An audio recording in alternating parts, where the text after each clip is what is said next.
Da, da, da, da, da, da, da, da, da, da, and we are live. Hello, every floof. Caddie here with you today, and it is Monday. Welcome to Monday. Welcome to VR Chat Day. Welcome to a pretty evening here. We are coming to you live from a lovely fall window in a cozy room. So I hope you're all in for that tonight. I know I am. I'm feeling the cozy, feeling the nicey, feeling the autumniness. Hello, Jack. Yes, you are first today. Welcome in. I hope you're having a great day.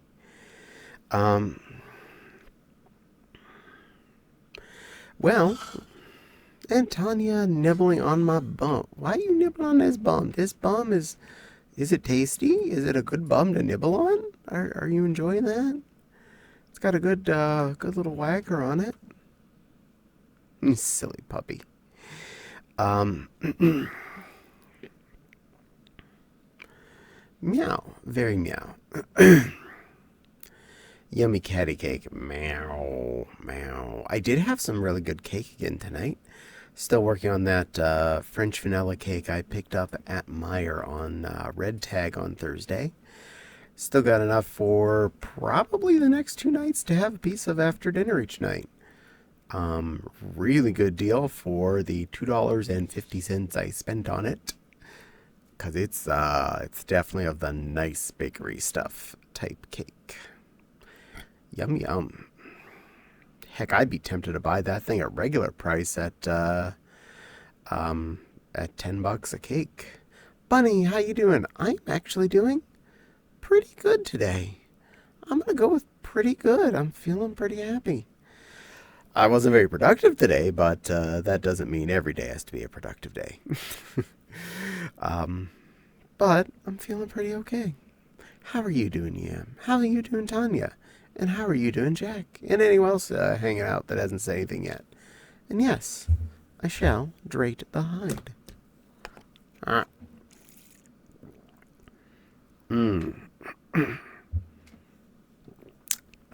Fluidity. I'm doing well enough. Got a headache, but it's fading. Excellent. I'm glad it is going away.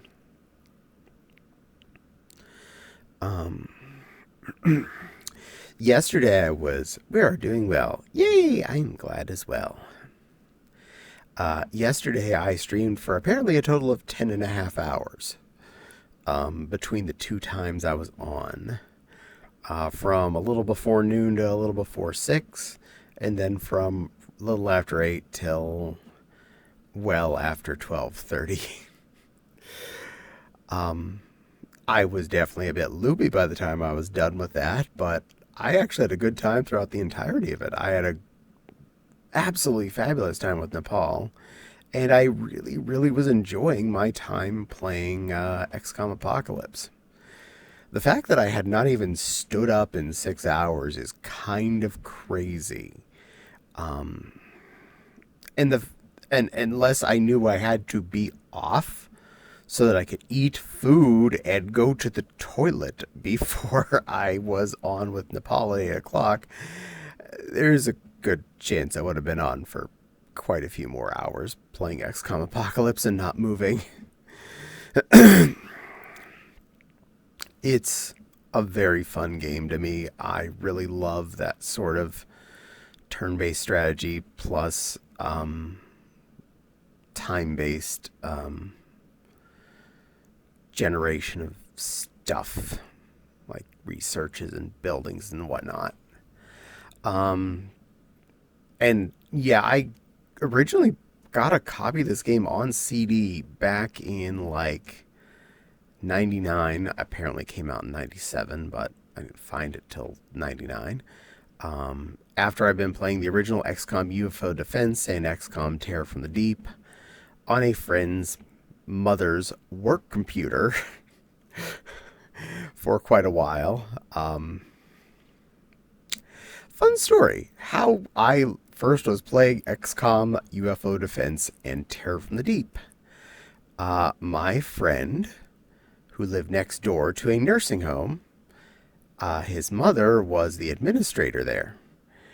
And she had no problems with her son going up to the nursing home after hours, going into her office, and using her computer to play video games because it was a faster computer than they had at home. So we would go up to the nursing home at like 8 p.m. or something and hang out in his mom's office on her computer and play XCOM for hours and hours on end. It was amazing. I loved the game. It sucked me in so hard.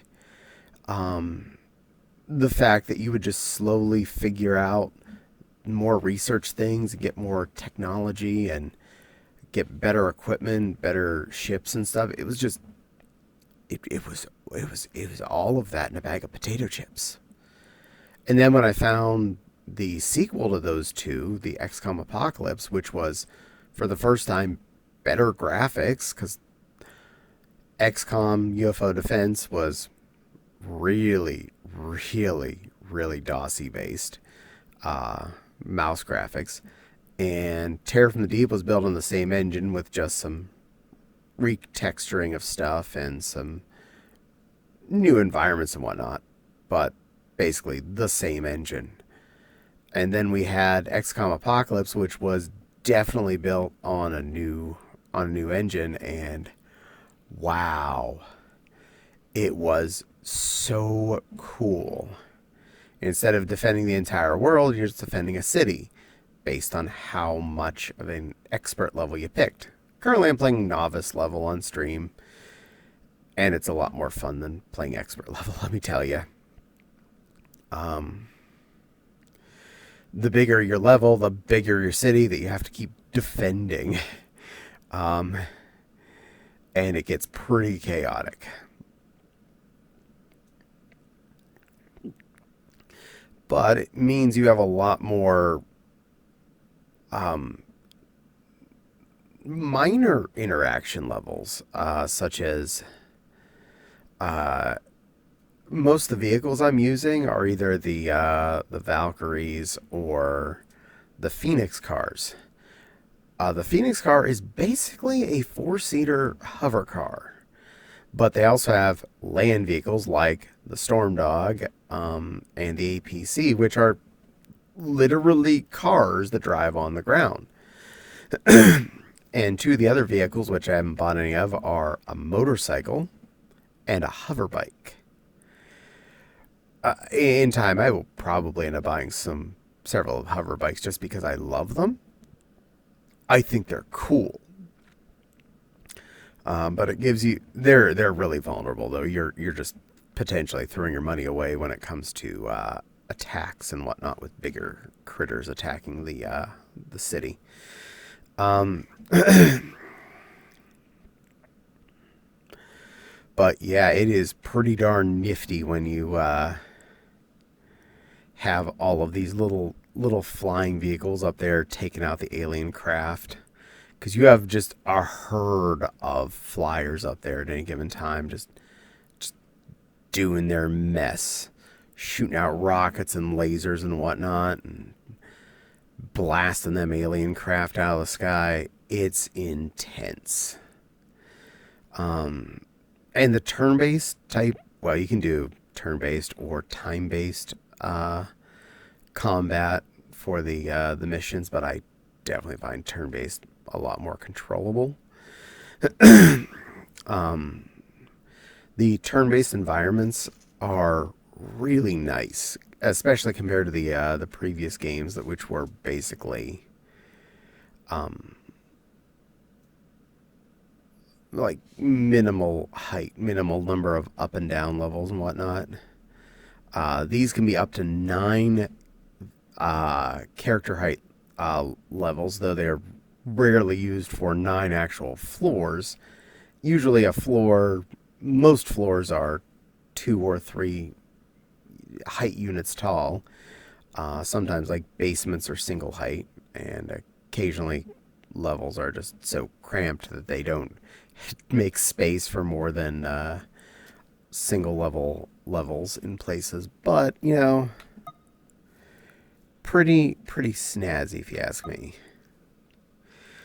And the array of character weapons is huge. I've been using all of them, mind you, but there's uh, laser rifles, handguns, machine guns, heavy arsenal guns, rocket launchers, small launchers, plasma pistols. And you get the disruptors from the aliens, plus the larger disruptor rifles, which they're on my list of next thing to research. Um, a myriad of grenades, stun grapple, stun grenades, just so many nifty diddly doos. And the thing that I am intently researching right now in my game is the biological warfare, and it shows on the research the picture of why you're doing it. The bio handgun. Manufacture a handful of those, and then start making the clips for it, and you never have to buy weapon ammunition again, because that stuff is the shiznit.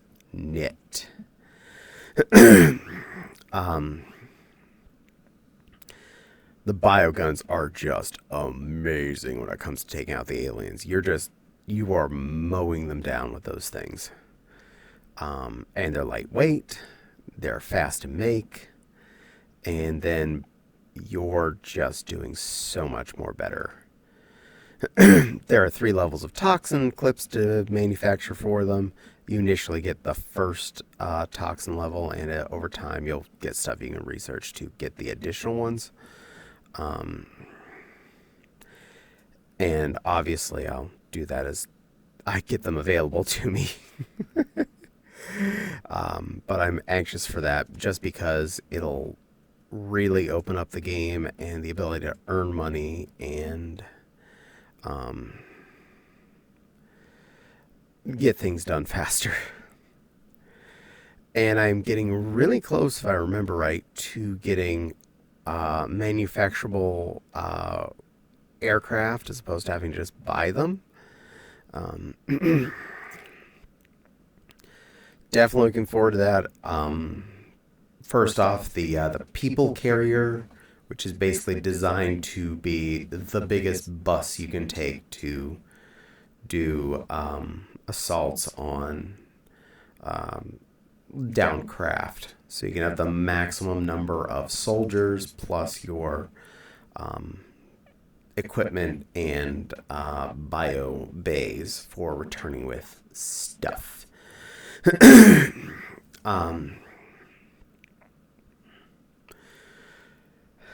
And of course, there are the attack craft that are then available as well. There's just a soul attack craft, and eventually the really big, scary brick of a master attack craft, which I am so looking forward to.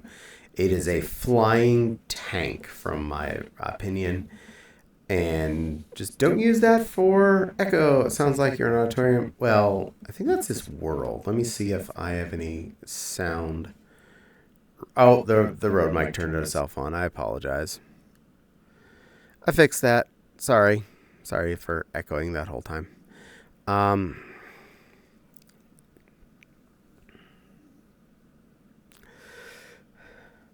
But yeah, I remember for sure the people hauler, the just straight up attack craft. It didn't have room for people in it, and the giant doom machine craft.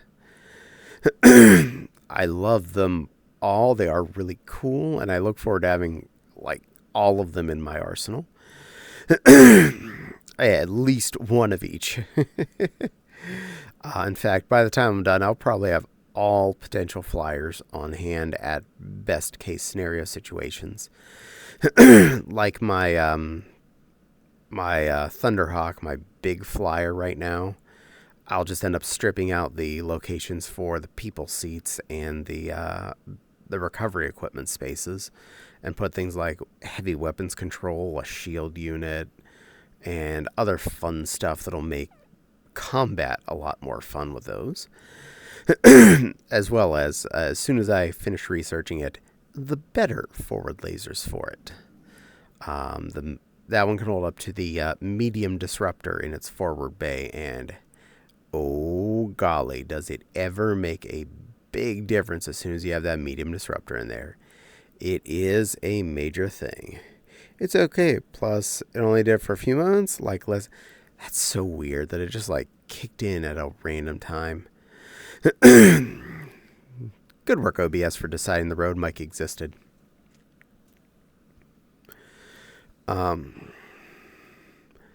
So that's a little heads up in my game I'm looking forward to. Good chance I'm going to stream earlier and longer on that throughout this week as I'm like engulfed in my game. And since I did make enough foodstuffs that I could just reheat dinner whenever I'm ready for it, I'm not too worried about needing to be off to heat dinner up and get stuff ready at a certain time. Today I did the chicken leg quarters, which I hadn't done for quite a few weeks in a row now. Picked up the bag of those when I was out shopping last week. And yeah, that was really tasty. I ate one and put the other 3 in the fridge for 3 more dinners. Fopsy's been mentioning she doesn't really, they haven't been agreeing with her, so that means there are 3 of them for me, so yay. And of course I got plenty of leftover stuffing, and as needed I'll make more canned veggie to go with it. And I still have probably 2 or 3 bowls worth of the chili left in the fridge. It was really good. There's nothing wrong with it. It's just I've been eating over pasta, so I haven't been just like mowing through it quite as fast in mass because, well, I'm eating as many bowls as I normally would, just they're half pasta, if not more pasta. Very cost-effective way to stretch out something that's already a cost-effective food, but I actually feel like the flavor of the orzo or the shells really works well with the chili, so it's a good setup for something that took moderate level of effort to make at one point. That's making like days upon days worth of dinners. That's definitely a financial and time sink win. And all the fiber is probably really good for me, since all of those beans, I am sure they are helping squeegee out my tubes effectively. And or helps the foods sit around on my track at the right amount of time to properly digest it. I'm not sure how all this math works. All I know is good, and I'm sure it is good for me. I haven't done much interesting cooking this last week because of the chili and the chicken that I ate. So I apologize, I don't have as much to talk about in that line. I did make sausages one of the nights. A 5-pack of Italian sausages with peppers, onions, and mushrooms, because I'd bought a pack of sausage buns on the clearance rack the previous week. Oh, those were so good. I was really happy with those. That was a good swap up in the middle of chili apocalypse to enjoy that. They're never a bad idea flavor wise. They really do satisfy. So anytime I spot those on sale at any kind of a discount, I totes will pick up some packs. um,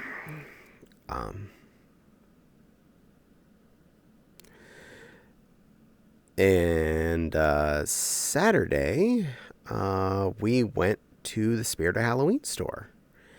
And I may have bought something dumb that I already took some video of and will be up on my YouTube channel on Wednesday. It's already uploaded and waiting to be set live Wednesday morning when I get up.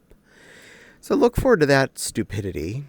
And for anyone that already knows what it is, I'm kind of wearing it right now again because it's really comfy, Gore Rabbit. I like wearing it. It's the perfect temperature for it. It's comfy. It's silly. It makes me feel nice. But I'm not spoiling the surprise on that one. If you don't already know, just keep an eye on my YouTube channel. It will be displayed in all of its masterful glory. And for the record, I'd been wearing it when I was streaming Saturday afternoon, and both times I was streaming yesterday I was wearing it. And fun fact, it has a hood, and it does fit over my headphones, my big chunky Logitechs, which is amusing and fun. I mean, technically it could probably fit over my my index here, but I don't want to risk the signal to it to get wonkified, or that the hood might wiggle my headphones in a weird way so that I wouldn't be hearing things straight. It's already fun enough when people come in here and talk at me and run back and forth across the screen, which I definitely try and tell people don't do. But if my one ear accidentally got flipped up, that'd be even worse. Oh, fun PSA. If you're ever around me and you want to talk to me in VR, don't run back and forth when you do it. The audio positioning, it gets so weird to me when I hear something just zipping back and forth from my left ear to my right ear to left ear to right ear, left ear to right ear. Like, so I'm getting dizzy, and I'm not even moving my head.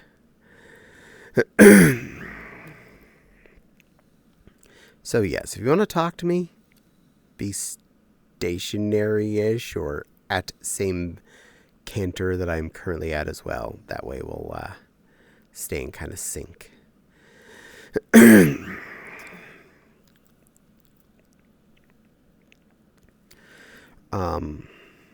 But after we left the Halloween store, Fop's like, well, it's 12:30. Do you want to stop and pick up dinner on the way back? And I was like, sure, we're across the mall. Everything is technically on the way home. What do you want? And she went with Culver's. I was like, yeah, okay. So we stopped by the Culver's on the way home and each got the 3-piece cod dinner with French'd fries and onion rings instead of coleslaw. And we both got 2 meals out of that thing. And we both mentioned we probably should have made it 3 meals.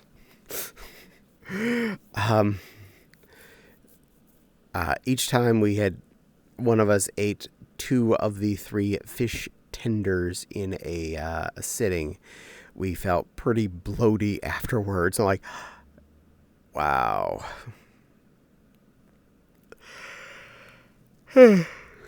We are aware of a limit. But hey, doesn't quite make them affordable, but it doesn't make it unaffordable. It helps balance things out. Fast food's expensive, yo. But between 2 salty sides and 3 pieces of fish, we could easily stretch that each out into 3 meals. So, not a great value still, but not the worst thing in the world. Especially when you consider how much a McMeal costs. For like a quarter pounder fries and a drink, you're out $15 or so, and that's crazy. When I found out recently that even like a large fries at McDonald's is like $4 now, I was like, are you serious? When did fries become $4? That just that snuck up on me hard. We're we're not having a potato famine. There are potato. Patats exist. We make a lot of those in this country. Between Maine and Idaho, we are a potato heavy country. French fries should not be as expensive as they are. Heck, even a 1 pound bag of frozen store brand fries like $4, or 2 pound bag of store brand frozen fries is like $4 now. Like, really? Store brand frozy fries? That's more than what the brand name ones were just a half dozen years ago. Now, I don't want to sit here and be like a back in my day kind of person, but I'm like, back like 5 years ago, that was a hell of a lot more affordable. Like twice as affordable. We haven't gotten, double over raises at our jobs, but food sure as heck has gotten double over price hikes.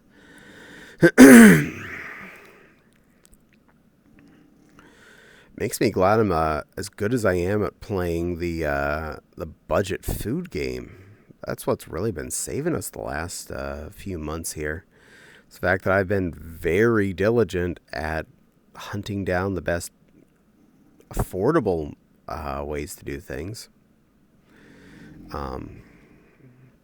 Picking up things like going to Aldi's and finding the better prices on stuff if it's available, or figuring out if, say, the Walmart variant's a little bit better, or the Meijer variant, or is it better if I go and buy it in bulk over at Sam's Club? For instance, popcorn chicken, ramen, mushrooms, tuna in cans, all of those are definitely Sam's Club preferred pricing. And as far as the mushrooms goes, they're technically the brand name piece in stem cans, not like Members Mark ones. And they're cheaper by the 12 pack than buying 12 packs, 12 individual cans of Great Value or Meijer brand pieces and stems. Everything from fast food is so tiny now too. The last time I ate at Wendy's, it felt like I was eating from the kids' meal. Oh my God, I know. I've seen people order the regular hamburger at McFood and just looking at them like, that's regular? That looks as regular as a slider from White Castle, not a McBurger.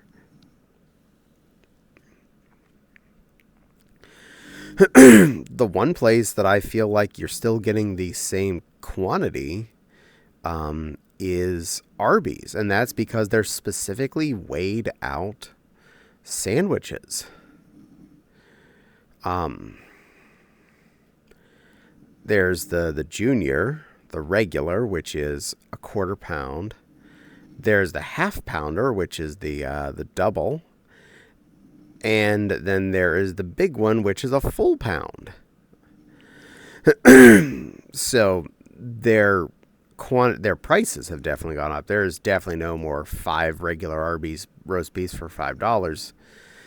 In fact, you're lucky when you get the 2 or 3 for $5 specials when they come up. But, I mean, honestly, in general, they're probably one of the better values, and I still say it's one of the ones you can identify what you're getting over the other ones. It's sliced meat. Almost everything on the menu is sliced meat on bread, not burger on bread or chopped up chicken on bread. It is a sliced edited meat. And as far as I know, they still slice all the meat in each restaurant. They don't necessarily roast it all in each restaurant. It comes pre-roasted, but that's fine. They just heat it there. It's okay. It's okay, guys. It's okay. Slow roasting a roast beef takes a while, and it's perfectly cromulent to just slice it on the day of go, and that's how we roll with this.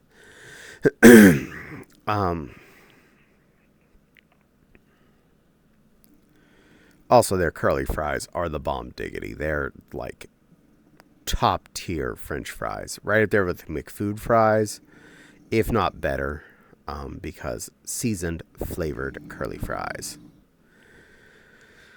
McDonald's fries do still have that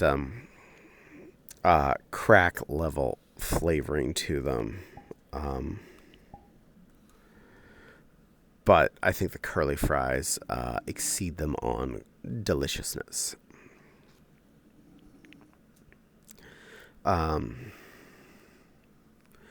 Culver's, though, I will say, definitely always tastes really fresh when you get it there.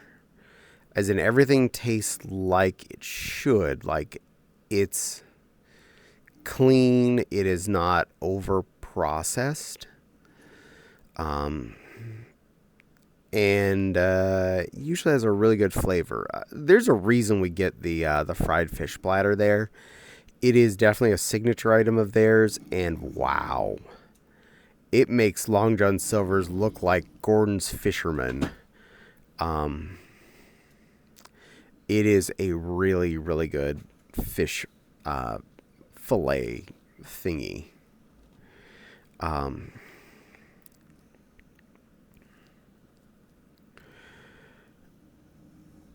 They do have a crinkle cut fry, which is usually my lower fry tier.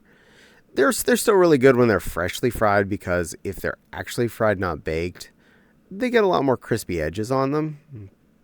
But if you got to reheat them, even in the toaster oven, they're not going to get quite that much excitement.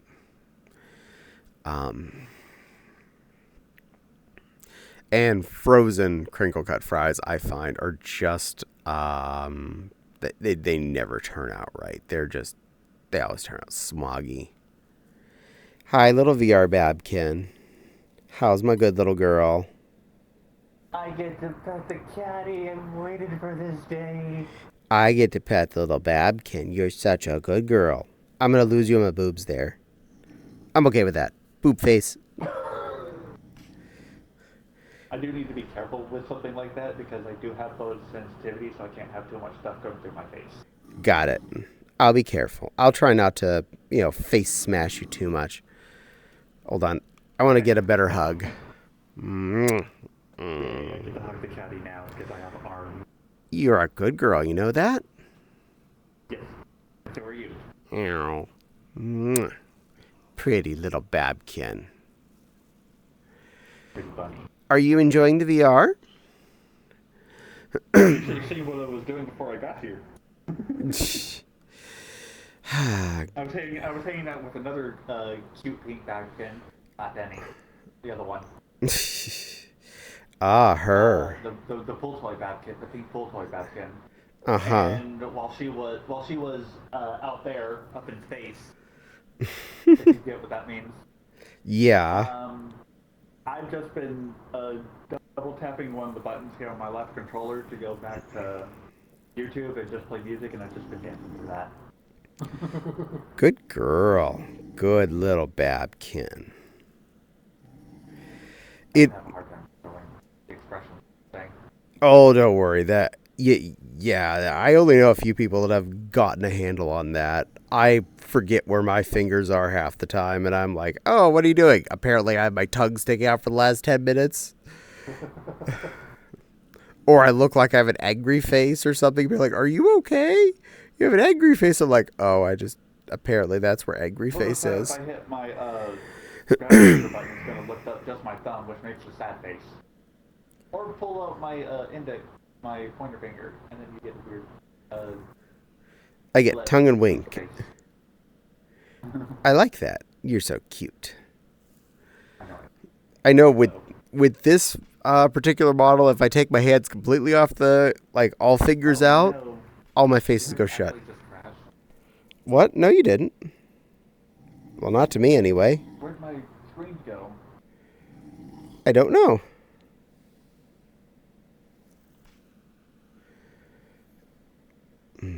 Uh-oh.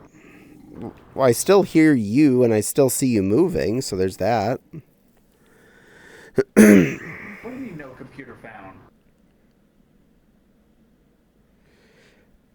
Did it lose your tether or something?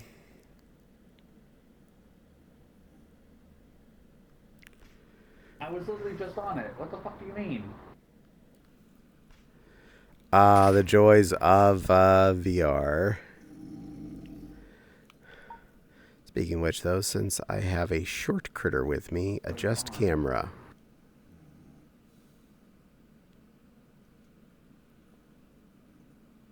There we go.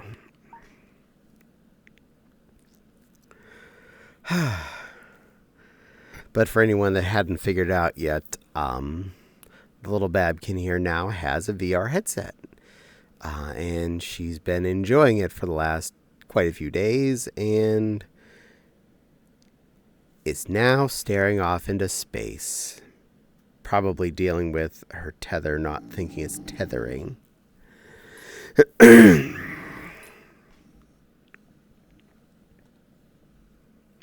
Also, I'm going to take a step to the right because her hand is smacking my bum. That face, LOL. Let's see, can I do it? There we go. That one.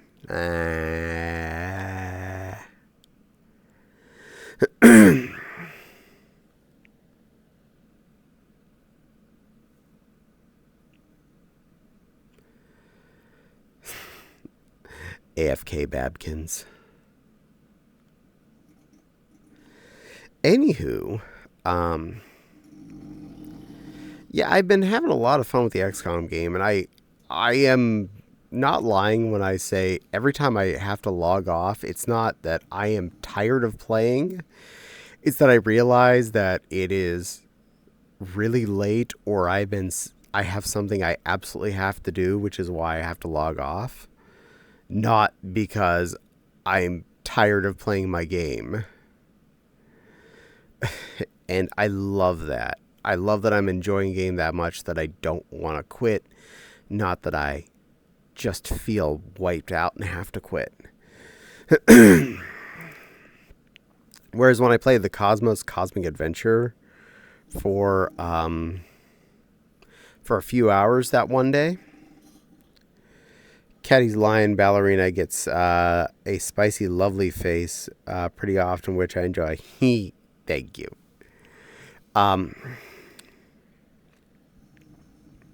Now, when I quit playing Cosmo, it wasn't because I was like rage quitting on it.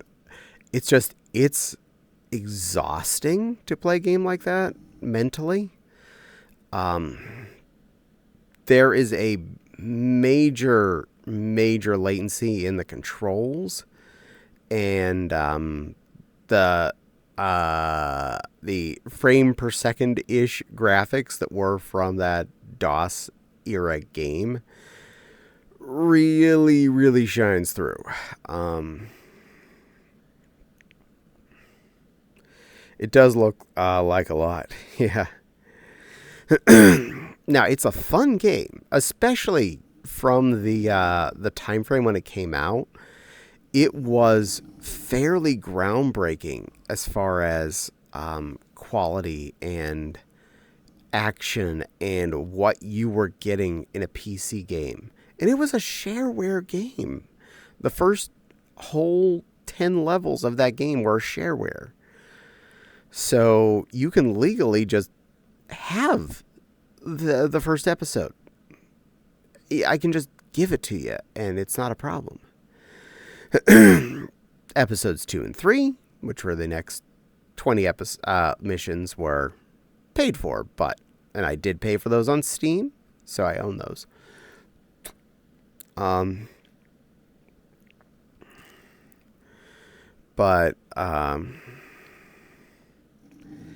yeah, it was really showing what you could do with like a 3D6 computer with EGA or VGA graphics, and just shine as bright as the Nintendo was at the time.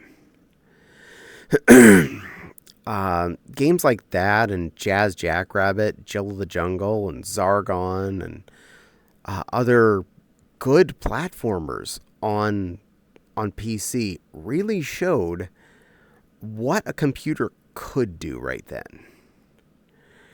It never seemed like the problem was that the Nintendo and the Segas were more powerful than the computers that people were getting. It's just the computer was really expensive. You generally had one of them, and mom and dad liked to use them for stuff a lot more often, so you weren't just sitting on it playing games all the time. So game manufacturers weren't as much working to make games for computer stuff. And especially with how Nintendo was about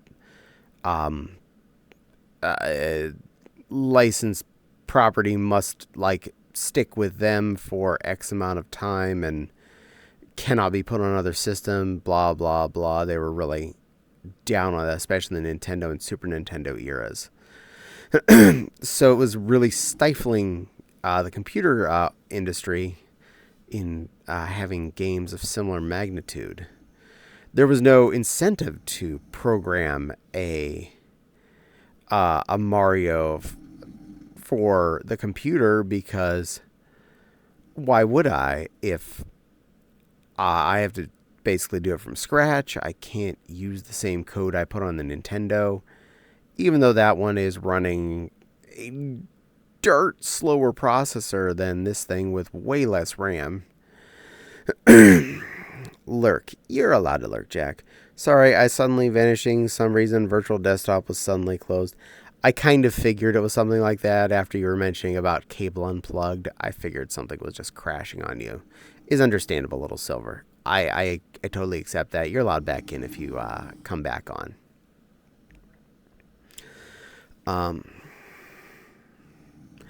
And especially in the United States, not every home computer user had controllers. Over in Europe, especially, the Nintendo itself didn't take as much hold. And the 8-bit computer game over there was the Shiznit.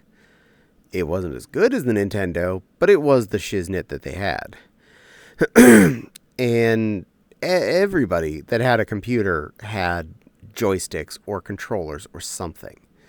Here in the US, in the 80s, 90s, you didn't have controllers for your computers. You had a keyboard and mouse, and if a game needed buttons, you either had to figure out WASD or remap it to the arrow keys and remap everything else to Control and Alt or something. Kind of like Cosmo there that I was playing. Right hand is on the arrows and left hand is on Control and Alt for jump and bomb.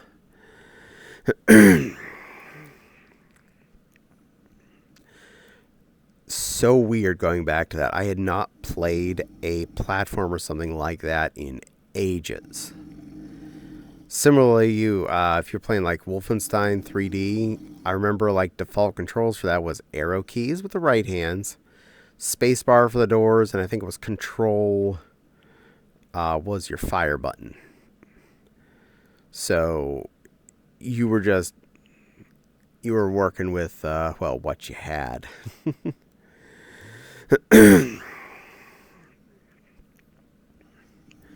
But very interesting how that market was back in that period for the United Statesians. Now, a lot of things took off way better on PC than they did on console-y stuff. Anything where a mouse or mouse and keyboard would be a better situation was definitely hitting the PC variant way harder. So strategy type games, especially real-time strategy or turn-based strategy games, PC was master race. And any kind of basic sim games like, well, that Sim City, Sim Tower, Sim Farm, The Sims, Age of Empires, Stronghold, anything where being able to use a mouse to click to deploy things, and arrow keys to move your map around as need be, and having a myriad of keyboard keys for shortcuts as needed. It was definitely became the priority situation. And when actual first-person shooters started to really roll out, like your first Unreals and Quakes and stuff like that, either arrows or WASDA and the mouse was the ultimate shooting experience. As soon as that was a thing, it's just like, oh my god, game changed. And it was right around then that more and more people were getting controls were becoming less uncommon at home. They were never unavailable. It's just most game manufacturers weren't expecting you necessarily had a joystick or a control pad or something. So even if they did have controls for them, it was all like manually mapping, and those controllers were definitely not the bee's knees. Even when you got them, configured right, there's a good chance you didn't actually have your D-pad or joystick centered right. And you were not in for a great time. But come the early 2000s era, controllers were becoming a lot more available. More games were becoming insta-compatible with controllers, if not like flat out recommending them straight out of the box. Because that's around the era where the Logitech pad that both Fopsy and I currently use in our computers. Hello, Amethyst. Welcome in. That's when those ones were did actually come out. Was in the they're probably around 2010-ish, honestly, but I'd still say that's relevant.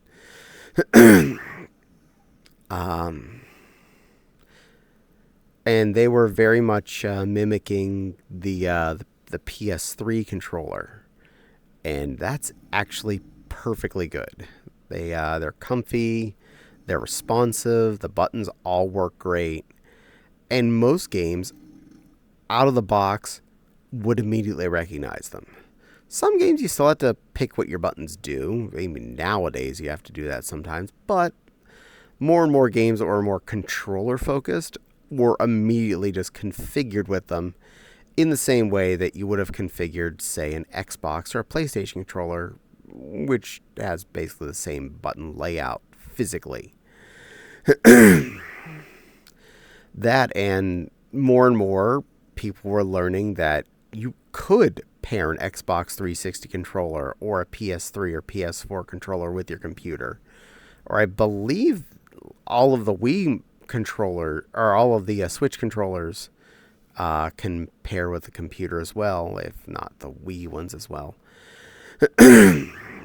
Such an interesting turnaround on that.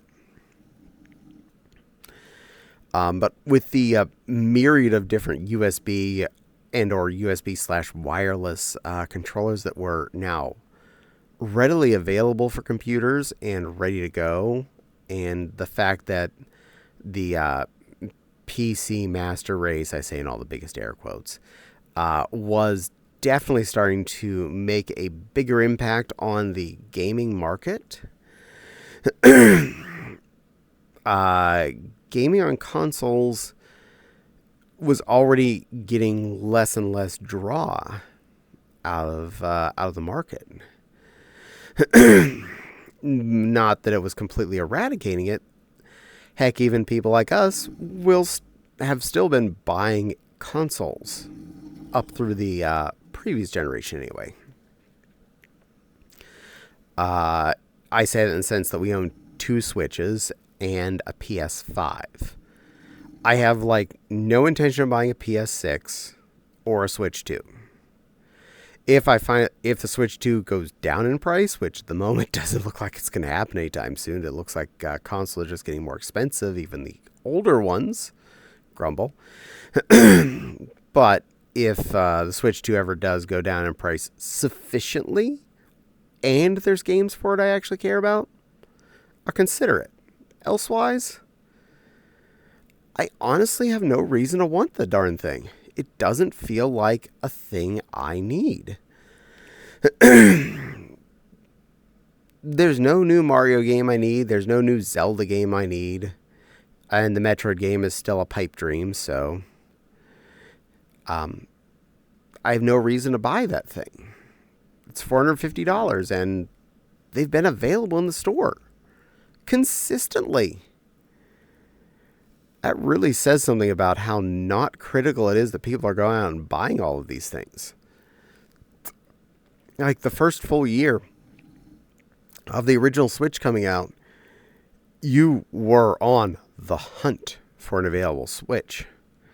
You couldn't just buy one. You had to weekly go and do your run across every retail store you know of and see if they had one in stock. Babkin went poof. Yeah, she may come back depending on her computer status. Something crashed is all I noticed there. Sure, you can come in. I have no problem with that. I'm in the bedroom with the door, so if you want to come in, that's where I'm at. But yeah, around the PS3 era, PC gaming was really starting to make a bigger impact on the situation.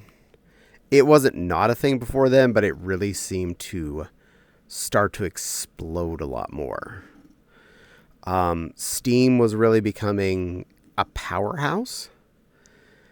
And I'll admit, it is the one storefront program that I most trust when it comes to stability and longevity, because they have been treating us right for multiple decades now. They keep making sure things stay compatible. They don't get rid of things even if it's no longer for sale if you've already bought it. So say you buy a game and they lose their license to put it up on their storefront, you have bought that game. You can keep re-downloading that game forever and ever, theoretically. and that is actually pretty awesome. And it just basically walks from computer to computer with me. I'm several computers in since I first had Steam. I forget exactly how many times I've built a new computer since that moment that I first downloaded that program and created an account, but I'm many PCs in since then and still going strong. Hi, puppy girl. Hello. Good girl. Good girl. Yeah. You are a good So girl. are you. No, So are you. I'm weird. I think I have the points to make you readmit it, though. No, you don't. If I don't, somebody else does. No, they don't. No one has those points. Where's Nepal? Nepal probably has more than enough. I haven't seen her yet tonight. She's usually on a little bit later. Yeah.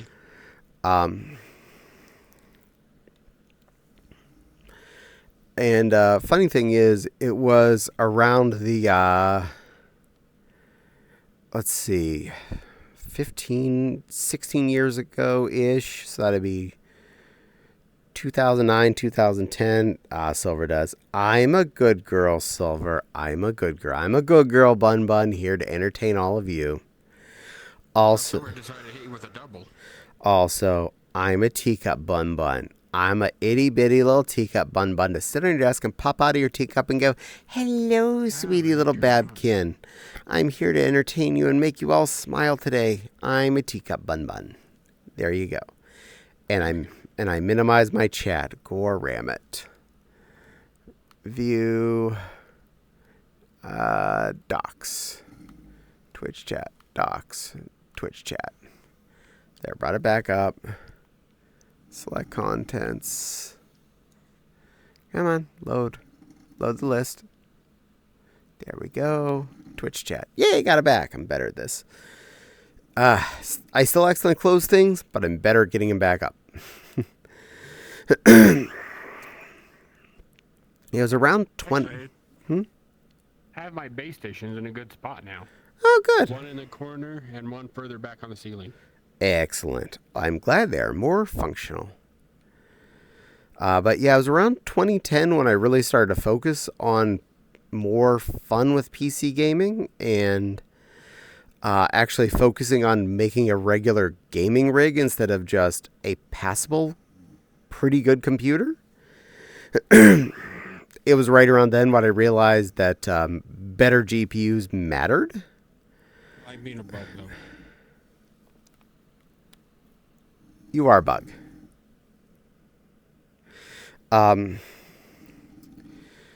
I'd finally upgraded from my previous dual, like 512 gigabyte GPUs to dual 1 gigabyte GPUs with big old fans on them. And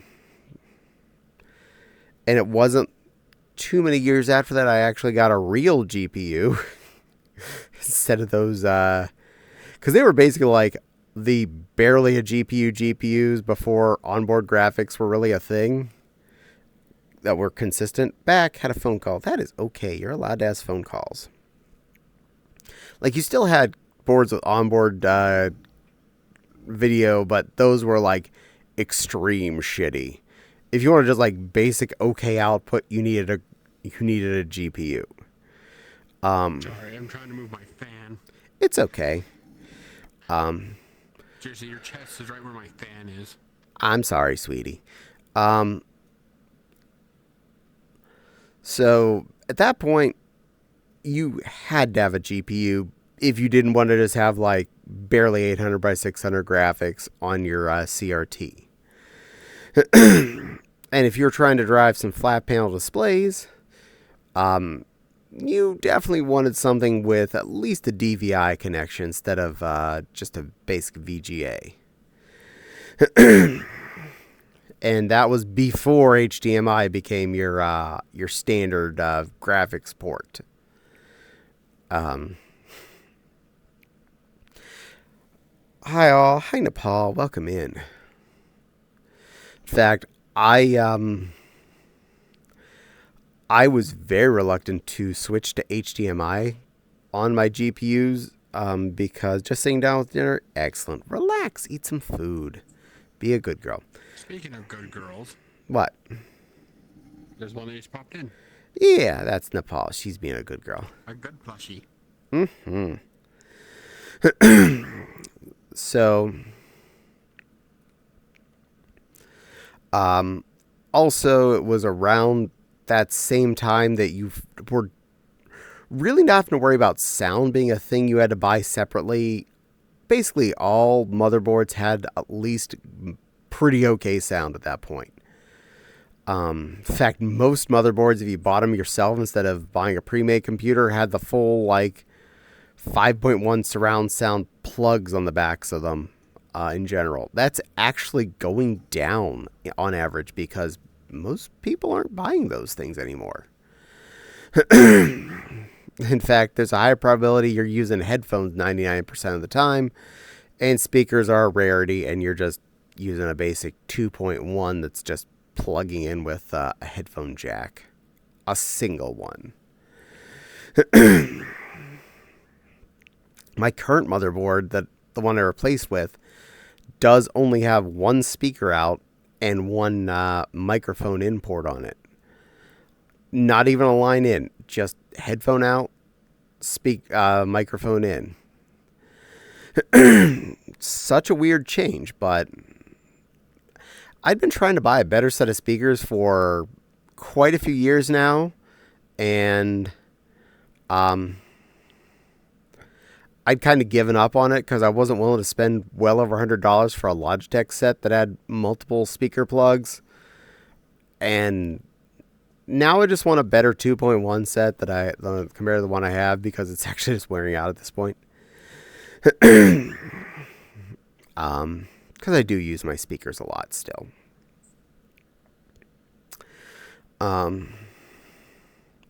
But around that 2010-ish era is when I was first realizing better GPUs were an important thing.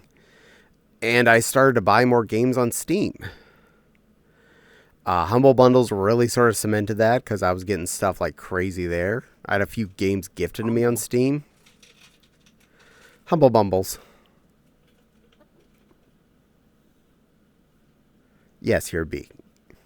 You better believe I'm here. Mm-hmm. But after I got quite a few Humble Bundle piles in my Steam library, and I got a few games gifted to me here and there, and then I bought a few here and there, I finally realized, I'm like, this isn't going away anytime soon, and I don't feel a risk of why I'm not buying things on there. And it seems to be transmittable between my computers when I change equipment. So I really started to edge towards that if I want to buy a game. And the PC variant of games was often cheaper and better than the console version. So say if something were to come out on PS3 and Xbox 360, but also a PC version, the PC version was probably better because it would have options to take advantage of moderate level GPUs and moderately better processors and RAM, where the console variants were locked to the speeds and settings of the lowest variant of that console. Even if you got a PS3, a better PS3, like if they made a Pro or something, they would still have to make the game so it could play on a PS3 original, with the original set of RAM, the original processor, the original graphics, even if they upgrade it in future revisions. So, I'm being Mike Wazowski. well, yeah, you did kind of sit behind my little picture there. I can fix this over here now. You done did that. Now you're on screen better.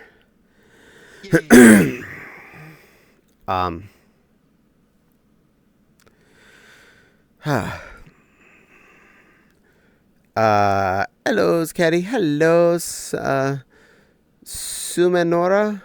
I know I always say your name wrong. I forget every time, and I apologize about that. And it was around the PS3 era that we stopped buying as many games on the consoles we were. Also, prices for used games stopped going down as dramatically as they had in previous systems. You said it right now, though. Yay! I'm going to try and remember that, because I'll probably forget. Sumanora. Nice. Well, I'll do my best. From everything up through the PS2-ish era, if a game existed for a year or so, you could go to the video game store and find a used copy of it for half the cost of what it was new, if not lower if it was a poor selling game. But around the PS3 era, that started to slow down. The used prices weren't dropping anywhere near as dramatically unless it was a poorly sold game. And anything past that, you were lucky if used games that were any good drop by more than, say, $10 if you ever found them used. So there was less drive to buy things because a lot of what we had been buying for the PS2 and anything older was used. I'd go to the Software Etc., the Babbages, the EB, and look at the used games and say, I'm going to give that a shot for $20. Not, okay, this game is used. It's only 65 instead of 70. So I can buy this copy that's all scratched up for 65. For 75, for 70, I can buy it brand new. It's not scratched up. I'll buy the not scratched copy for 70 instead of 65. Sounds like to me you were trying to buy Nintendo games. Even the PlayStation games have been like that for the PS4 and PS5.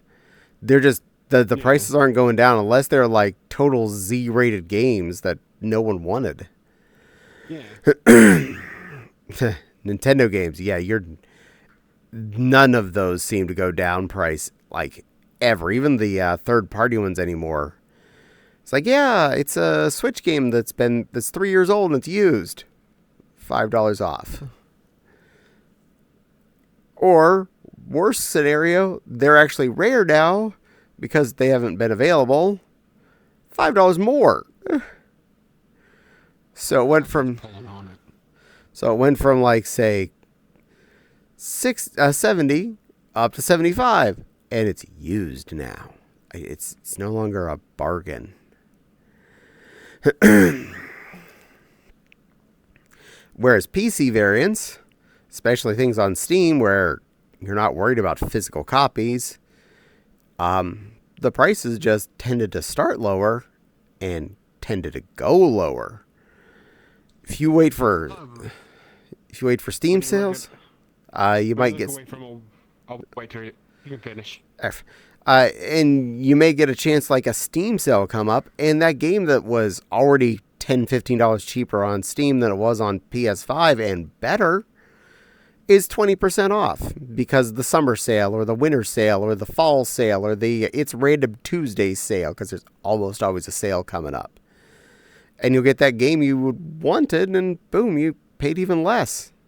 And now you have it between this computer, your next computer, your next computer, your next computer, and your laptop if it can run it. And if you get a Steam Deck, you can run it there. You always would get that game. You paid a hell of a lot less than you would on that console, and it runs better on this. It may not run the best on your shitty laptop, but it might still run, so you have an option. So you want to say something about running into a wall or something? No, my wires. I looked away from my wires and they got tangled up with each other. This happens. So anytime I moved my head, I heard something move, and I looked down to see what it was, and one of my wires is tangled up with my little USB hub. Yeah. I'm very particular with my my VR equipment. I just have my one tether wire coming from the computer for my headset. And as I'm sitting down for VR, I will fling it out as far as I can from my chair to make sure I don't run over it and make sure it's all stretched out and nothing else attached to me. That's why I went to Ace when I first got this, so that I could get a pulley system. You have a better chance you'll probably have to also get an extension cable for it too, because they're only so long. Yeah. That, and then your headset wire is constantly up there whether or not you're using it. I like the fact that when I get off VR, I basically just pick the wire up off the floor next to me and I put it behind my monitor. Not I have a wire hanging down from my ceiling when I'm playing XCOM or something. Heck, I think it's weird enough that when I'm not using my microphone, I had to find a way to Velcro up my my mic boom arm, because when I have it sticking out the way I do, gravity would always pull it down to some extent. So I'd have microphone kind of dangling. So I got a long Velcro cable tie. Yeah. Long enough to go around the entire arm system when it's squinched together, and just I cable tie it together when I'm not using it. Then when it comes to streaming, I just go rip, and it just or in my case, down. duct tape everything. Well, yeah, I duct tape if I want to stay up all the time, but it needs to come down when I'm using it. True. Yeah, I'm the same, Caddie. I have just one wire from the base station to my headset. It's really nice. That is the best way to be. Anything that doesn't need to be plugged in when you're playing in VR, let it run off its batteries if at all possible. Or have batteries that are attached to you so you don't have wires that are dangling on the floor more than the one you absolutely have to be tethered to your happy box. The problem with the virtual desktop is she's on Wi-Fi and therefore it's not liking it, so she disconnected. Ah. Friendly virtual desktop, it actually yell at you for not being wired. Ah. I have to be tethered, but that's one cable and it's power and video. Exactly. Yeah. Because Nepal has the Vive headset, and I have an Index, and you have an Index. So you have one main tether line for all your shiz for your headset. Nepal has an HTC Vive. Me and you have a heater on her face. Hers is a heater too. Not gonna lie. I think they all are. Basically. And as far as PC being more and more the thing over all the other game system options, yeah, don't fool yourself. My Vive is a heater too. Yeah. Yep. Kind of figured. In terms of VR headsets, the PlayStation VR 2 is probably one of the best ones I've heard. I wouldn't necessarily buy that. No. I mean, if I had a PS5, I could switch between the two. Yeah, better doesn't mean it's necessarily actually utilized better. It means it necessarily has better specs to it. But speaking more about PCs winning as opposed to consoles winning, the last 5 to 10 years, I think it's because it's been a while since this train started. The portable PC situation has been improving a lot. Because you look at, say, when the Steam Deck came out, that immediately was a powerhouse. It wasn't like your bestest ever PC. It wasn't like the equivalent of a 5090 and a Threadripper 40-core processor or something. But for what it was and for what it was doing, it played most everything on Steam pretty darn well. It played it portably as, say, a handheld diddly. And it had video out and ports out, so you could basically dock it and play with it as a desktop PC if you wanted to. And, I mean, worst case scenario, you just plug a power cord in next to your couch. You lay on your couch and you have a computer in your hand. Or you're traveling. You can actually take your game system with you, and it's actually any bit of your Steam library you already downloaded. If not, if you have Wi-Fi where you're going, anything that you hadn't downloaded.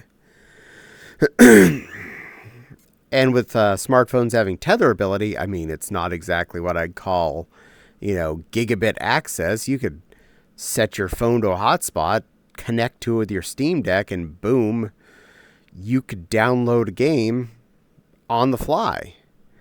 And if you're in a hotel with good Wi-Fi, you can still multiplayer with your friends. It's not as limited from that point.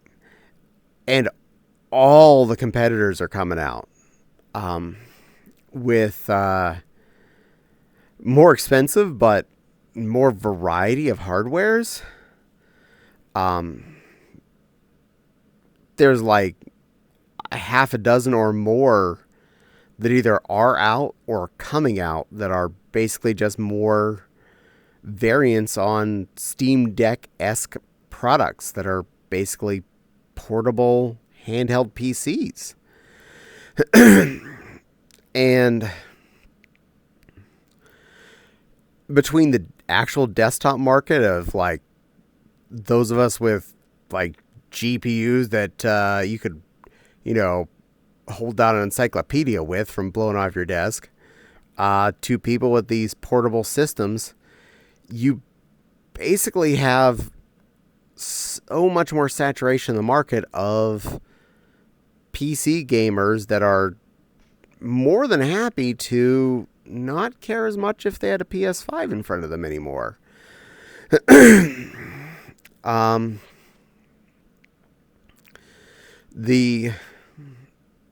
They're not inexpensive yet. I feel like that's going to really start hitting in another 5 or so years. This is Caddie estimates here. I can't make any financial promises. But like original Steam Decks, I'm going to see those probably starting to drop in price, especially in the used market, as well as any of the third-party ones. As technology gets better and the new version comes out, the ROG Ally 7 or the Asus Game-O-Mator or the I better mark that as red before my phone freaks out even more.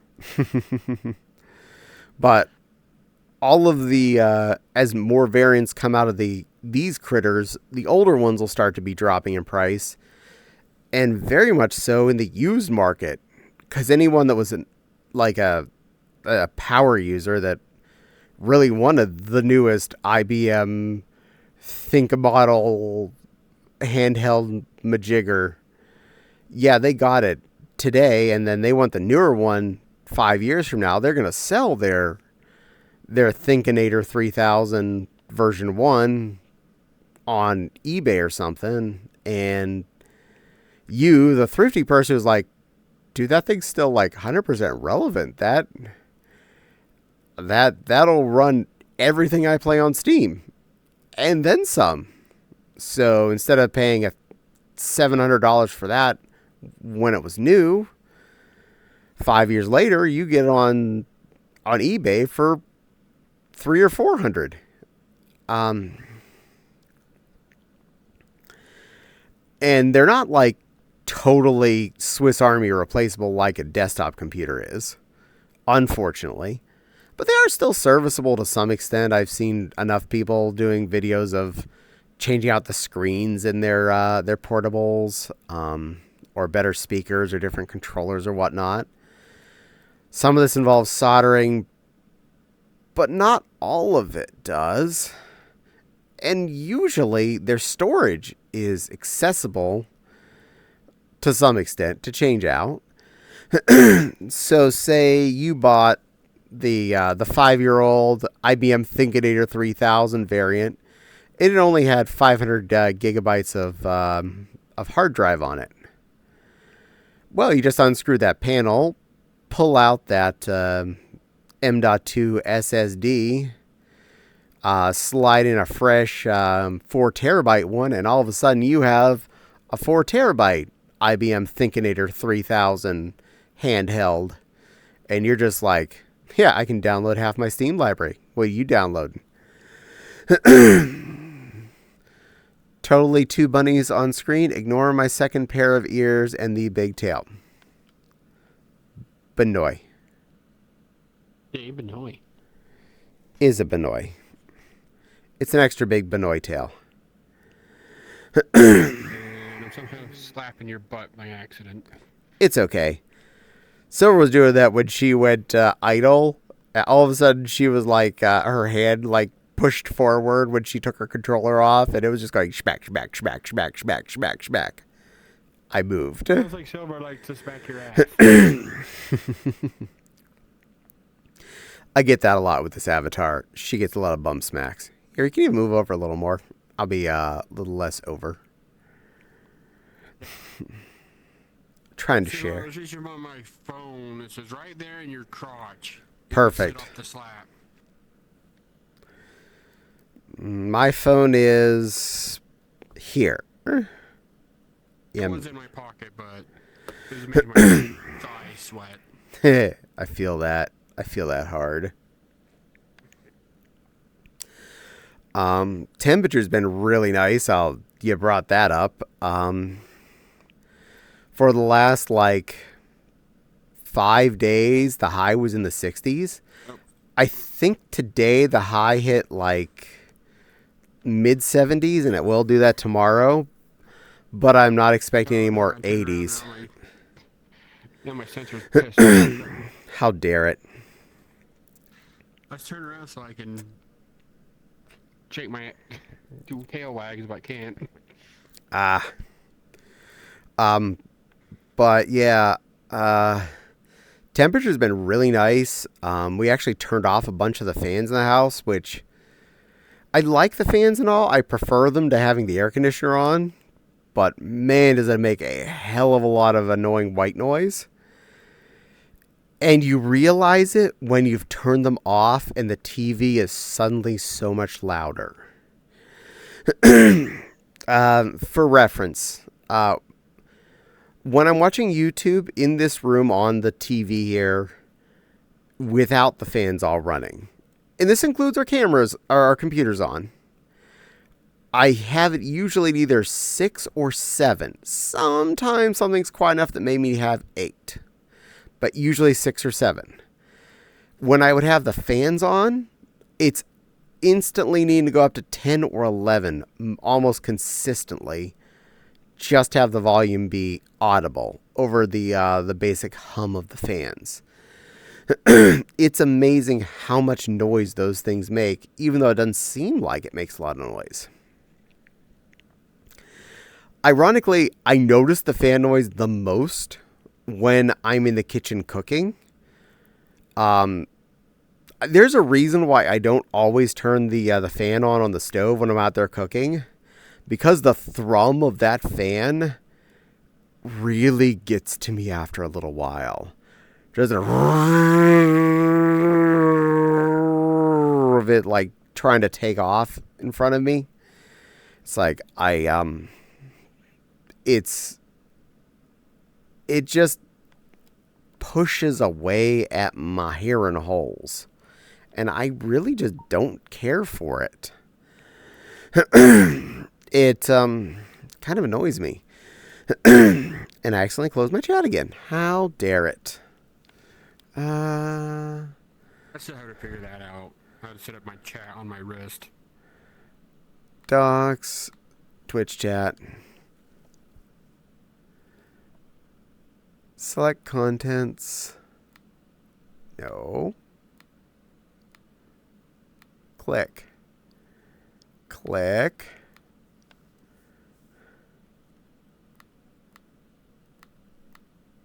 Oh, there it automatically loaded. Good.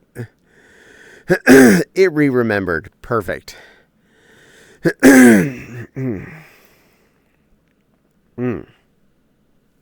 I was being entertaining while you were fixing that. Awesome. But yeah, the thrum of fans gets so annoying. I look forward to the points where I can just either just not have the heat on or turn it real low, or just have the windows open and have just air, maybe just window fans in different parts of the house sucking in at best. That's the key moment right there. That is peak Caddie happiness temperature wise. I only start shutting the windows when we start going below freezing at night. Till then, nah, Caddie likes his windows open. Because I can have more comfy jammies on. I can have more layers of blankets on at night. It's a lot more happy Caddie time. And it makes recording fursuit videos so much easier. yeah, I'm okay with doing it in the summertime and when we're just playing the fan games. But I am way bester with it when it's like 60 in the house for natural reason. You're like, yeah, buddy. I can put on all that fursuit and not even break a sweat. But kind of back to that handheld gaming thing. I don't personally have a need for one yet. For the most part, I don't like. I like sitting at my desk. I like my chair. I like being comfortably in my gaming command center, as I would call it. I have a really comfy chair. I have all of my monitors here. I like having all my display space. And I don't tend to go on trips where I would want to be playing my video game. I'm not like constantly going on work trips where I'm trapped in a hotel at night, so I'd want to have a gaming PC with me so I can, I don't know, play XCOM in a comfortable setting in a weird location. For one thing, my laptop can totally play XCOM Apocalypse. If our Pentium 2 could play it back in the 90s, my shitty laptop can play it. I bet my iPhone could run it. I'm sure. It's just more along the lines of, would you really want to deal with it on the small screen? And I put that as the only caveat to that. Or iPad, and we have a big screen. True that. And you can plug in a keyboard to that bad boy, which is kind of useful with this game. Yeah. Also, Apple doesn't normally believe in natural 2 buttons. They still haven't figured that out yet. No. The only reason I have an iPhone because the security it has on it. We went Android quite a few generations ago, and I don't want to go back. I prefer that ecosystem, but even that ecosystem seems to be closing a lot of their doors. But either way, whatever you picked, you're a lot more trapped because you've already bought or you're used to all these apps that are now configured in either iStore or app or the App Store or whatever, and Google.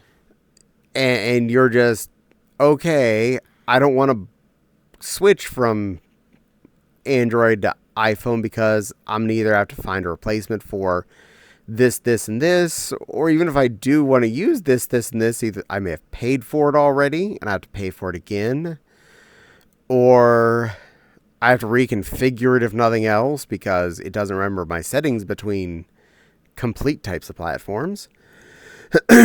Wild flops in. Hello, Foxy.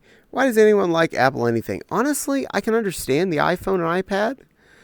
I mean, the only reason I have it is because I have Apple Music. The interfaces on Apple's portable devices is actually really good, and their responsivenesses are very, very tight. And AirPods apparently are amazing. Mac computers are super powerful, and surprisingly, currently the Mac Mini is one of the best values for PC at the moment on the market if you're buying pre-built stuff. Which is kind of scary. They are relatively inexpensive, and they work.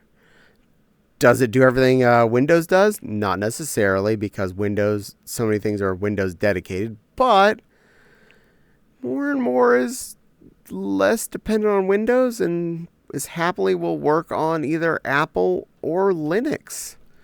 So you do have options. You want to say something? Oh, and you don't run the risk of getting malware on your phone if you're not an iPhone. Yeah, I wouldn't give that any credit. Actually, iPhone is getting more and more... iOS is more and more prevalent in portable devices, meaning virus makers are not going to program for those. You are just as vulnerable as everyone else. It's just rare. Interesting, though. Fun little bonus fact about that. I was watching some videos about operating system density in use around the world at any given moment.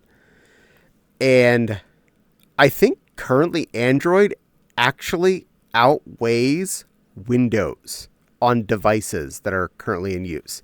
This doesn't include everybody's drawered phone that, like, they have 3 previous Samsung Galaxies that they're not using. I'm talking about actively in use, either tablets, Chromebooks, or phones. The fact that there is that much density of Android is intense. Like, Windows is second, last I saw. But Android is actually winning? That's crazy. Linux has never really had more than, say, a 5 to 10% foothold at best, depending on what numbers you're looking at. And Apple, kind of similar on the desktop OSs. But iOS definitely has gained a foothold in being one of the relevant players. Because iPads are probably the best tablets out there. I guess it's my turn to get fisted. Yeah, the water is in your boob. I guess that's better than in your crotch where my phone is. It's fair. Well, I mean, I'm currently a girl model, so there's a slot down there to hide it. So there's that. And your boobs are a source of liquid, so there's that. We all win. I guess. But it's kind of scary that the Android OS is that big. Muchly because it is basically a free or open source OS that you can just have on your device. I suppose that also covers things like Raspberry Pis and stuff like that, because a lot of those are running either a Linux or an Android OS. And so many of these TV devices are actually running some form of Android. And of course, Amazon doesn't scream it out, but yeah, their Kindle line is running Android. It's reskinned and forcing you to use their store, unless you like jailbreak it, but it is running a version of Android. And I definitely want to, I admit and fully accept, an iPad as far as tablet function goes, that is the bee's knees on a tablet. It is so hard if you are shopping for an Android-based tablet to figure out even what you want. The only way to know you're getting a good Windows or a good Android-based tablet is to try and find the newest Samsung or whatever tablet, like this year's model, and pray to God you picked the right thing. Because sometimes even that's not the best answer. Because there's like a million tablets out there that are shit. Yeah, I can go to Walmart and buy a tablet for $100. Should I? No. What am I going to do with it? It's so slow that, like, Pokemon Go won't even run on it. So what will be the point of it? I could have it sitting around for quick information lookups, but I don't care about that so much. In my life, I do technically own multiple tablets. I do have a Kindle Fire that we got on Woot a few years back, and I actually do use it as my grocery shopping list. Yeah, Woot. WOOT.com. It's a daily deal site. Oh. Never heard of it. Oh, it's an amazing site. Yeah. Check it every day for fun, weird shit. So I do have a fairly recent Kindle Fire, and but all I ever tend to do with it is I do my grocery list on it. I take it with me to the store. I could use it as, information lookup, just basic browsing stuff, but I never think about that. Because I'm usually at my desk anyway, where I have 3 big-ass monitors. Why would I look at this little thing that's in my lap that I have to hold on to when I can just click my mouse on and open a new tab? Just seems redundant most of the time. And for a little bit after I got it, I did try and do more things with it, like maybe go sit on the couch with it or walk around the house with it as a thing, but pretty quickly I realized its capabilities, and it didn't really make a reason why I was using it for that. But and why would you use a keyboard that's less responsive than the VR keyboards? Yeah, that too. Because I wouldn't want to text like a telegram on that thing or something. I would go crazy. I already have enough angry at it when I'm typing out the grocery list on that thing, because I'm like, lettuce, and it changes it to something else. Let's. Let us. Lettuce to let us. Or lattice, or latrobidate, or some other weird words. Like, how did you even try and fix that to that? Or some kind of weird innuendo that nobody's even heard of. Yeah. So I yell at that keyboard enough on a weekly basis. And I do own a... Fopsy actually got me a Kindle Fire well over a decade ago to try out. Because it was one of the more powerful tablets at the time. And I tried to use it. It just... I didn't really get it. It didn't click with me as a thing that really made me want to make it part of my daily things. Again, I'm not hanging out at my friend's house. I'm not driving to the office every day. I'm not leaving my command station most of the time. So having a little screen that I'm carrying around just seems redundant. And even at the time, even though it was more powerful because it was stuck in the Amazon storefront, it was less capable.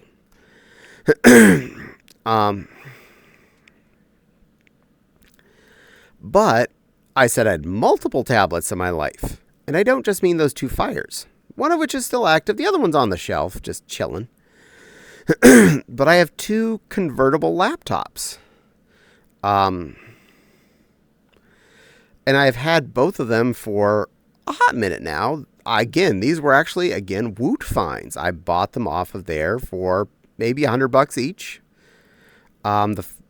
They're both with Windows tablets running Windows 10 with a detachable keyboard.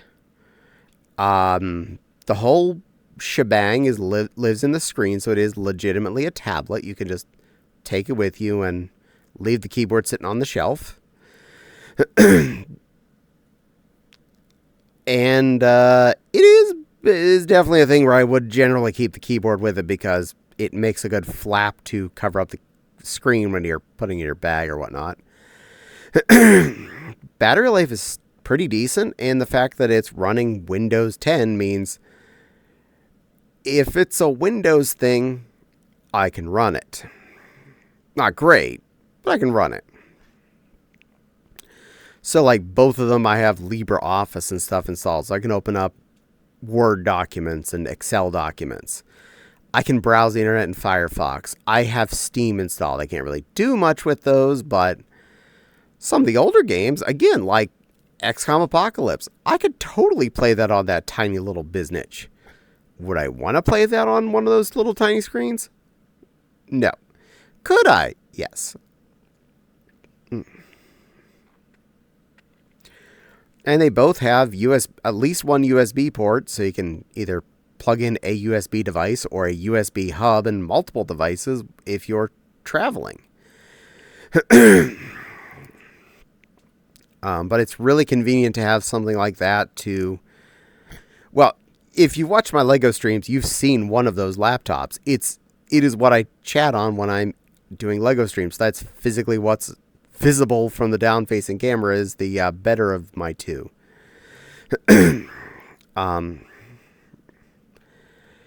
It's not the greatest.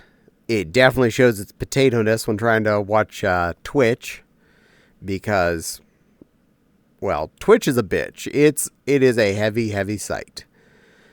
And it's streaming video. Not to really complain about Twitch. It is still an amazing thing. I don't want to like, no, Twitch is bad. More of a, it's a thing. It takes up.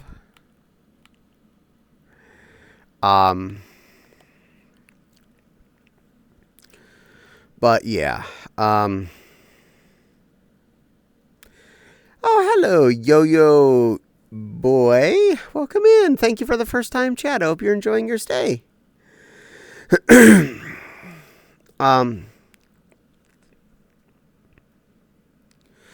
But yeah, I have definitely switched out of carrying an actual laptop with me when I go on trips. My big boat normally stays at home. Headache got much worse. Gonna head off and soak it up. Okay, Jack, you rest well, and I hope your head feels better. Be a healthy little Jack, okay? Pretty Bun, how are you doing? I am doing just fine. How are you doing tonight, Yo-Yo?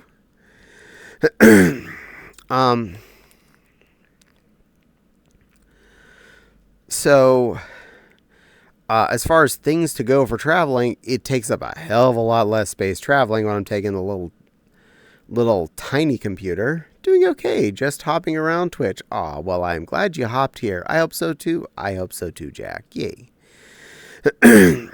But yeah, it physically takes up a lot less space in of itself, even in the padded case I made for it.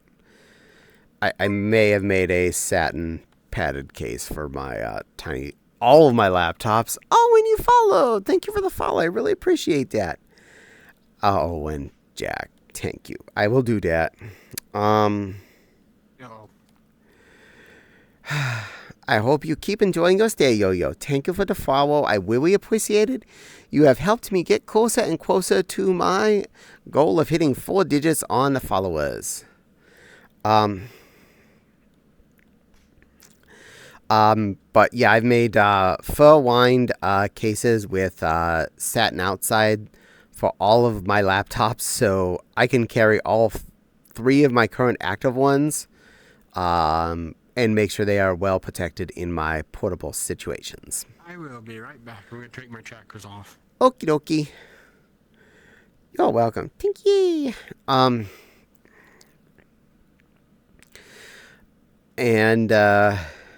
So it takes up a lot less room than the big laptop and the power cord for it.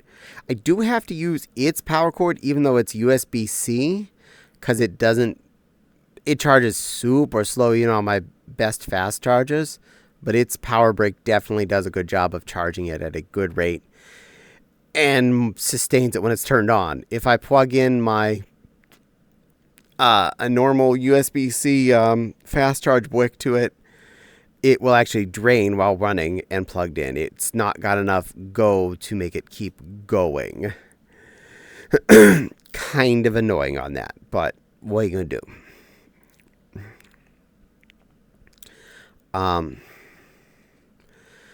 But since I don't normally plan to use my laptop when I'm going on trips anyway,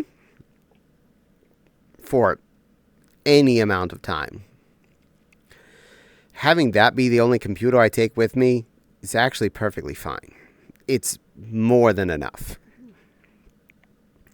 For one thing, it's got a good battery life, so I could use it for an hour a day every night of a con, and I still would never have had to charge it. Um,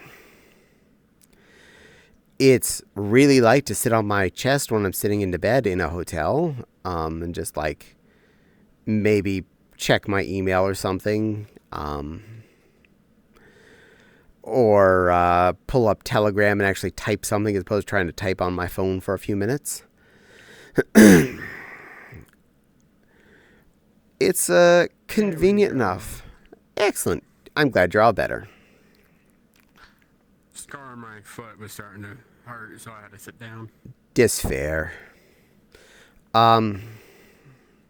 So yeah, it's a lot less cumbersome to carry that with me. And if I were at a con and wanted to actually take a computer with me out in the wild for some reason, like I wanted to be able to have references really easily handy and have a good sized viewer for it as opposed to my phone, I could easily carry around one of those two thin computers that weigh almost nothing in my bag and then just be able to whoosh, here, Caddie reference, bam. And an artist would be able to like go, oh, takes notes. Or I'd be like, do you want me to telegram that to you? And they'd be like, oh my God, yes, please. And I would do so. Mission accomplished.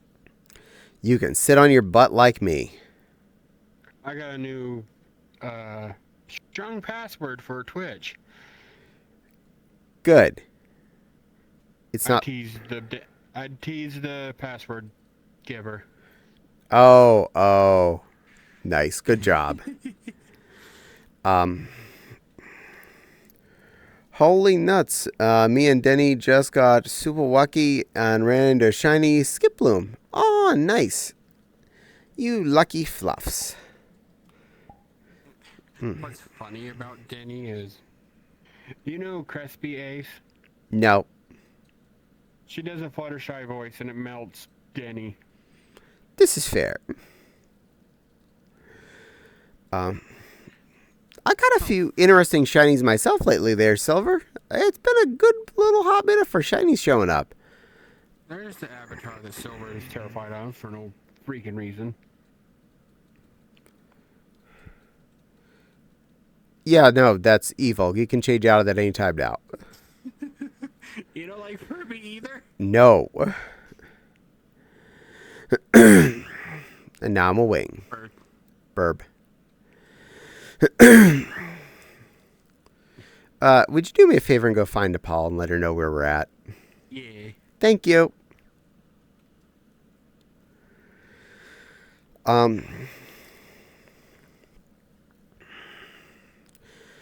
Now, I do use my regular laptop occasionally throughout the house. I'll either use it on the couch or up in the bedroom. It does also have a really good battery life.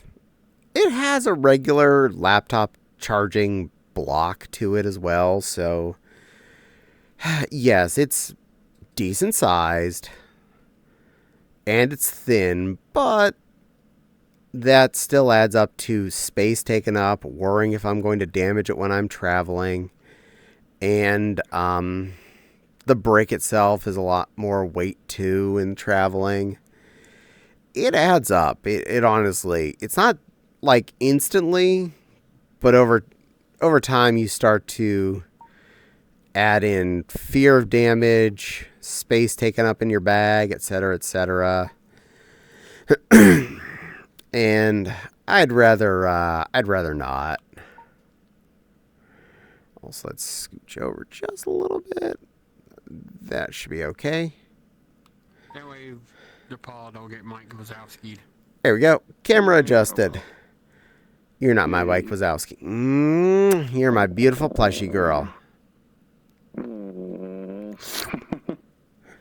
Good plushie. So my dinner tonight was the baked chicken leg quarters, and they were with the brown sugar bourbon, I think, shaker seasoning, box stuffing, and corn. And it was good. And you just got dinner. Good. So what did you have? Yes.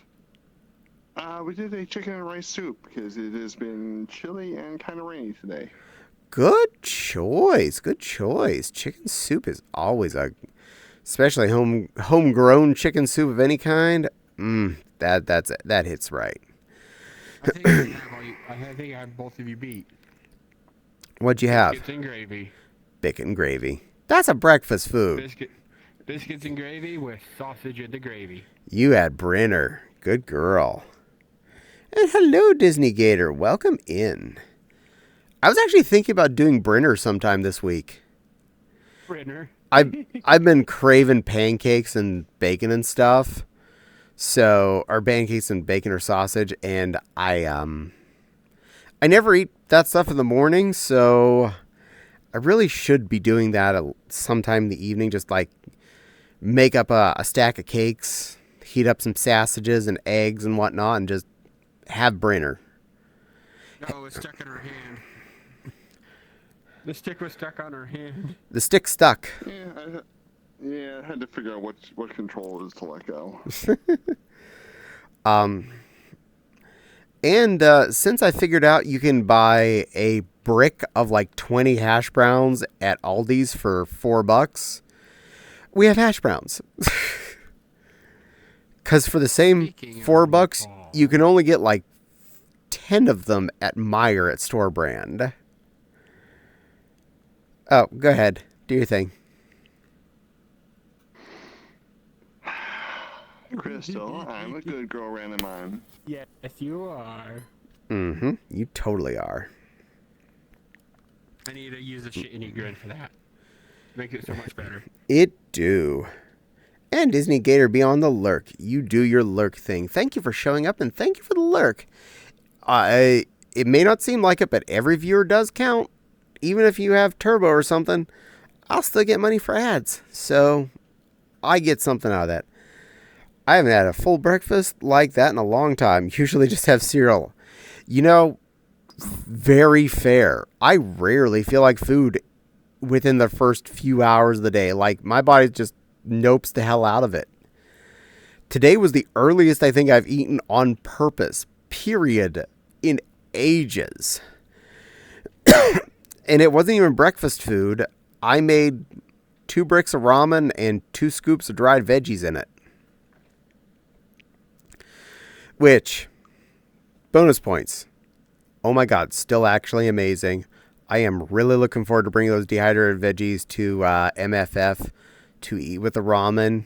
Because, oh my god, they are a game changer to any of those instant ramen-y things. Even the ones that you just pour the hot water on and close the lid. They hydrate perfectly well in that period of time. So, they add so much to the party. Like, normally when I do ramen as a thing for just like bricks, I will make my 2 bricks. I'll put a drain can of tuna in there. I'll put a lot of sauce and a lot of seasoning. I don't have to put anywhere near as much sauce on it. Or anything like that. The veggies actually bring a lot of flavor to the party. If I'm at home, I'm still putting sauce on it, but I can definitely see these working perfectly amazing on the fly. Flopsy's already tried it with the flat pack noodles, the yakisoba packs, and apparently they turn out perfectly good. They were delicious in there. I want to try one of those 66 cent noodle cups I picked up.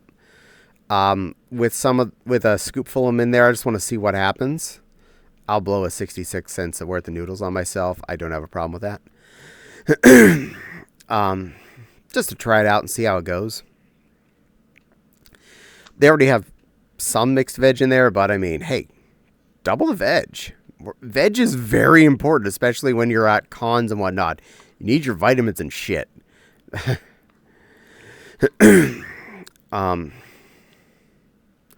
So eat your vegetables, kids. Very, very critical to life.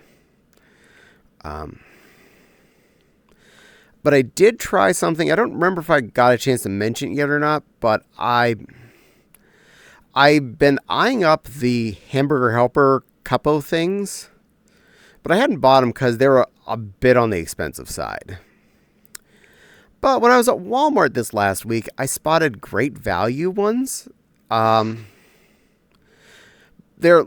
was like the Hamburger Helper lasagna, just with no burger. So it's just like the little lasagna e-noodles with marinara powder in it. And it was actually the kind of recipe. It did require microwaving, but that was okay. I was fine with that. I gave it a shot on an empty stomach. And it was hitting really acidy on me. Because I was getting like, not like, oh my god, you ate evil upset stomach. More of a, what you're putting into me, just, this is not a balanced, happy set of choices. At one time, you may want to rethink your actions in life. But I ate like a Little Debbie right after it, and I felt fine, so I'm not going to buy those for MFF. They were $1 a cuppy. But I'm glad I tried it at least, because it's better to have tried that and know than to have not tried it and not know. Hello, Glamrock Bunfy. I ordered a Bunny Girl Senpai costume with a wig and new headphones and panties. Aw, snap. You rock it, Glamrock. I hope it fits well, and I hope you rock the heck out of that. Oh, Daddy fucked up. She's in a VC. Ah. But she's not in my chat right now. We don't need to worry about other people that are other places. No, I was going to go torment her. Okay. I need a new password for my Netflix, so... This is fair. It is definitely a good time of the year to find interesting costume stuff, as I certainly recognize from over the weekend, and you'll see on Wednesday. Yeah, go shopping if you want to have more costumes, either for just random times or for your costumes. Now is hunting season. I might do that and get on Helldivers. I will say hunting has not been very good this year. Walmart, Meijer, Target, all were pretty shit. Even Spirit of Halloween didn't have very many things I was even remotely interested in. There were a couple of dresses that I thought were fine. But at Walmart, they were $40, and the same exact dresses at Spirit of Halloween were $60, and that just kind of... If I didn't like it at $40, I'm not going to buy it at $60 for the same exact product. And there were maybe a few things I was like half-ass maybe on. Imagine a femboy bunny samurai. Nice. I approve this. Now, one thing we did spot at the Spirit that we want to give a glowing review for. The newer model fursuit things. The $60 Fox masks. Holy shit, the new models they look like okay fursuits from the ones we saw. I saw the pictures online that looked like unshaven messes, but the ones we saw in person looked practically like just basic fursuit heads on the outside. Structure was plus or minus a little bit, but the eyes were good. The fur was actually at good lengths and going the right way. The fox face looked fine. They even had like puffy padded hand paws there at reasonable prices, and sets of feet paws. Really nice, like boot size feet paws for like $40 for a pair. The hand paws were only like 20. I'm like, I almost bought some of the hand paws just because they were only $20. I was like, holy shit, that's actually a good price. I just didn't have anything that matched any of the colors they had handy. Handy. And they had, the tails were, Any of the ears were, if just for just ears, were fine. They also had like leg warmers and arm warmers and stuff. You wanted to like partial out a lot more. So putting it all into budget, 70 for the head, 40 for your feet, 20 for your hands. We're at 130. Couple of pair of arm and leg warmers. You're at maybe 200. 200 for a full-on partial suit. That's unheard of right now, and it's decent. I'm not saying it's a Latin Vixen or a made for you or something like that. But if you're a kid and you want to go to your first furry con and actually have a fursuit to wear, you can have a starter kit for just $70 there to just get the cool face. Or if you're a broke bitch like me. I'm not like saying just for like poor children. Anyone that wants to try fursuiting, it's a good value. They're the cheapest way to see if you can actually handle it. Exactly. It's so hard to get someone that's wanting to share and let you try their sweaty face sock. Because it's bad enough to try and share your germs at a con. I'm just going to wipe the germs directly off your face and shove them right into my eyeballs and nose. That seems like the best plan for me. I just really want to do that. But, yeah, this is a good way for either a kid who doesn't want to buy a fursuit now because they're still effing growing, someone that's an adult that wants to try a fursuit and doesn't have the $3,000 to invest in the cheapest partial they can buy. You drop the money on something like that and you give it a go. I'm gonna go play. In Bug Silver. Go have your fun heck diving. Be a good girl. Love you. Love you too, silly Lily. I'll still be in chat. Okay, thank you. That's dangerous. I bid the two good girls at you. Meow.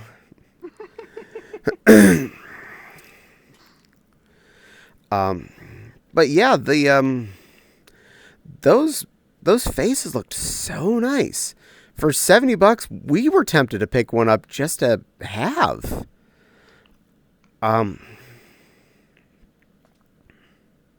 I bought stupider things in the past that cost $70+. But yeah, if you're either a young furry, a furry with a extreme budget, or you're just extreme fursuit curious, this is the time. Now, I recommend looking over at least how our Spirit was set up. There was a furry stuff section, okay, where they had that, the better ears, the paws, and stuff like that, and all of the other newer, cuter stuff. And over in the masks section, where all the latex masks live, they had the older model, like last year and previous years fursuit head, and I say that with the extremest air quotes. Those are the ones that look like they just had like hair glued onto a plastic faceplate and taxidermy eyes just stamped on there oddly. And those also cost the same $70. Go over to the other section where the rest of the furry shit is. Buy the nice ones. They look better. They have better construction on the inside. They both have moving jaws too, so I mean, 100% bonus on that. And if you just want a fursuit head to dick around in around home and to not worry about messing up your $5,000 fursuit that you want to wear at cons, have that just for regular Tuesday. Just put the regular Tuesday fursuit on, just like rock around your house as a fox. Why? It's Fox Day. I'd rather buy a nice one. You know what? It's fair. I'm not telling you not to buy a nice one. I'm just saying for anyone that wants to have another thing on the shelf, or you literally just don't have the money to afford a $3,000 partial. You can have a full partial straight up for a couple hundred. And if you're potentially going to a furry con, say you buy that mask for $70. Cool. You have your entry ticket into Fursuitopia. This is cool. And then you go to the dealer's room and you find somebody that makes really nice hand paws or really nice feet paws or tails that you really like. Something that's close enough to the color of the whatever you picked up at the Halloween store. You just put on that shiny pair of paws with a really good wagger on your backside, and you took your $70 head and coupled with something really awesome, and now you have a legit, full-on, nice partial. Lana makes cute little piggy noises when she's teased. Is adorable. Yay!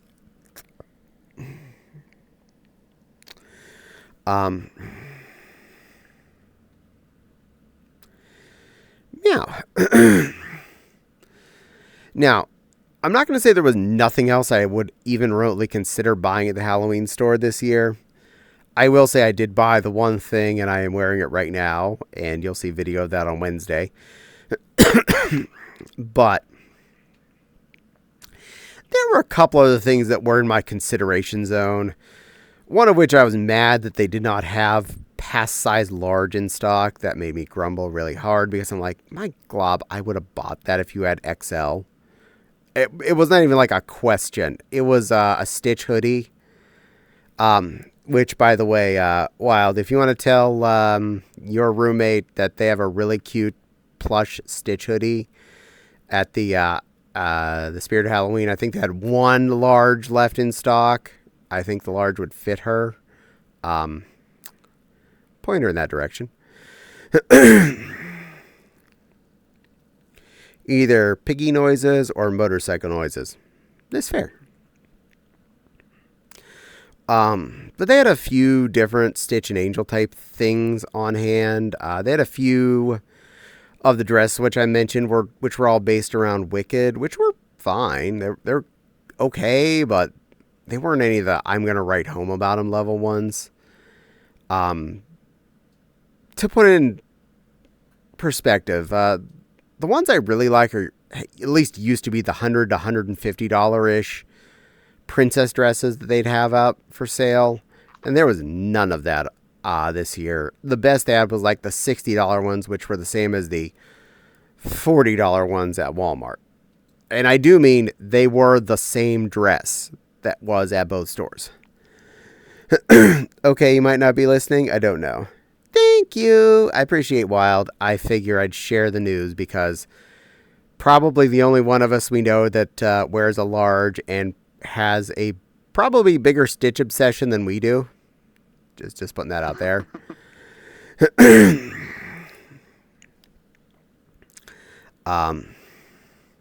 Meow, very meow. And almost my bag. Okay, this is like my bag adjacent. They had some Sesame Street costumes that weren't half bad. They weren't great, but I wasn't willing to like drop money on that. It didn't feel like anything was good enough, and or I felt like it was worth my money this year. A lot of times I do classify these costumes around the same way I classify Kigus. Because a good basic non-licensed Kigu is going to run you $50 to $60. So if you're buying one of these hooded full body costumey things for $50 to $60, you're paying Kigu prices, straight up. And if you start to think about licensed Kigu prices, you can go up to like easy $100 for a Pokemon one. And I certainly have 3 of those myself. And you look into some of the nicer Kigus. I know Fopsy has a few of the ones that cost a little bit more than that. And I'm just not complaining. I'm just saying, yeah, we've spent money on these things that cost more than that. So a $60 costume that I would wear around the house and be comfy in, not exactly what I would call a bank breaker. Same reason I look at those dresses, because if last year they were around 30-ish at Walmart, not 40-ish. So for a $30, doodling around, sitting around the house dress or something I can wear on a fursuit that I'm not as worried about damaging, good value. The Glenda dress I picked up last year on clearance for like $10. I've worn that on videos several times, and I wore it to Anthrocon this year on Daisy. Construction was nice enough. It fit me, and the price was right. $10. I'm trying to think which dress that is. It's a pink one with a very Tully-like skirt to it. I can send you a picture of it later. Do you have any idea how little that narrows it down? True dat, yo. It's a shorter dress. That'd narrow it down a little bit for me. Yeah. Okay. Yep.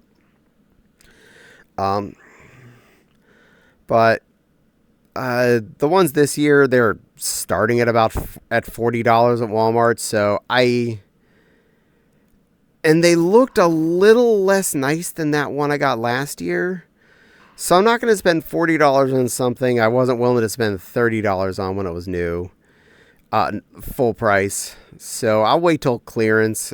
If any of the ones that I thought were still good are in stock, highly probable at the moment, because they had a ton of costumes on the shelves still. Also, very angry at Meijer. They've already, by the 1st of October, they'd already started to tear down part of Halloween and started to put Christmas up. What? People mostly haven't even started shopping for costumes yet, and they're taking down the stuff. I don't get it. At least wait until Halloween. Or before you wait until after Thanksgiving, because you have Thanksgiving between Halloween and Christmas, but whatever. I'll even give some leniency, okay? Like last week of October, and the reason I give that is because they probably got all their stock of Halloween costumes middle of September, and they've all been sitting on the floor. So if Halloween just consolidates a little bit and they have space to put out some Christmas, look, I'll give them a point on that because they're making use of space. Because there's only so many spots you could put out that one costume for Buzz Lightyear for a kid. Here, all of here.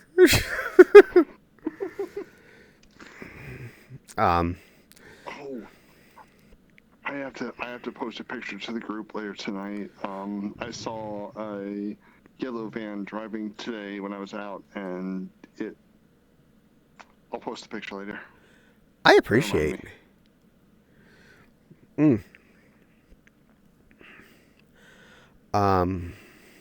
meow, meow, meow, meow. But I love shopping for Halloween costume parts, if nothing else, especially at clearance. Because almost always you'll find the basic petticoats. They'll have overstocked the hell out of those, and you can buy them for heckin' cheap. And adding a few more layers to my petty system is never a bad thing. This year, they appear to only be selling red and black ones at the Walmart, but I like the red one, and the black one's fine, so if they have some more of either of those left come, November 1st, I will definitely be picking up a couple more. And I may have picked up one set of bunny ears earlier at the Walmart a few weeks ago because they were really cute hot pink, and I have my certain fetishes, and one of them is bunny ears, so I picked that up. We all have our vices. One of them's named Vice Cream Cake, and they're a very sweet streamer. Go follow them.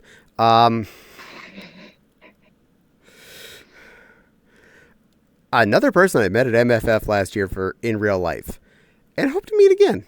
Very, very, very sweet, cute little critter in real life and online.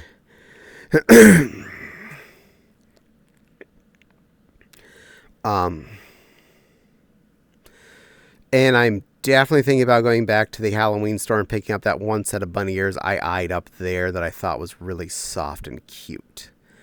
Because they were inexpensive, so I don't feel like I'm blowing the world's budget on that. But I might go and make another trip around Old Halloween Town this week when I'm not grocerying. Especially since this week is Aldi's grocery day week, so I'll be going out that direction anyway. It's the plaza on the next side of Coldwater, so Aldi, U-turn at the nearest, make a left to the light, and then hop into that parking lot. Easy peasy, lemon squeezy.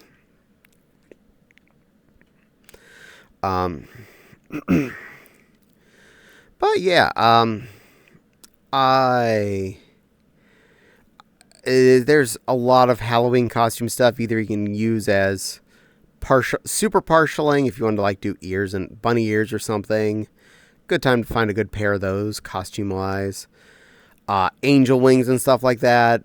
Really good time to pick those up.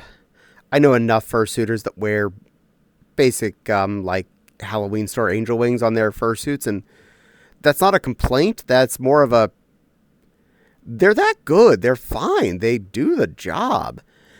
You want to make your critter be an angel? Boom. Angel wings.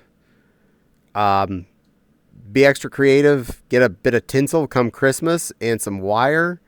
Rig yourself up a little halo. That's only going to cost you a couple bucks.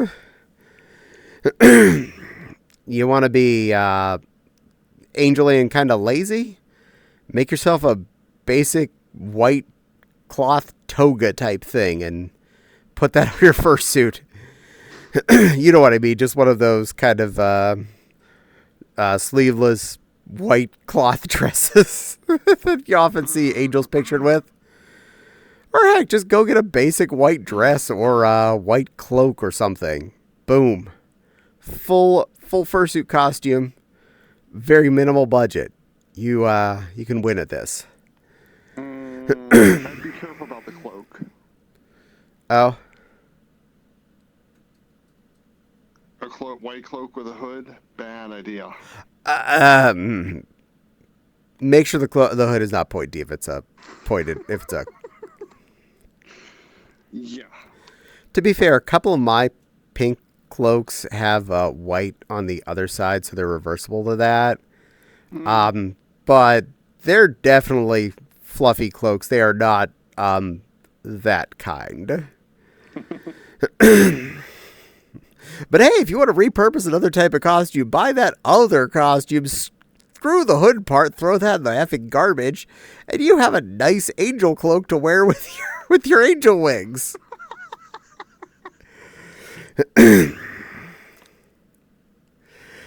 Hey, I'm taking it back. I'm taking it back.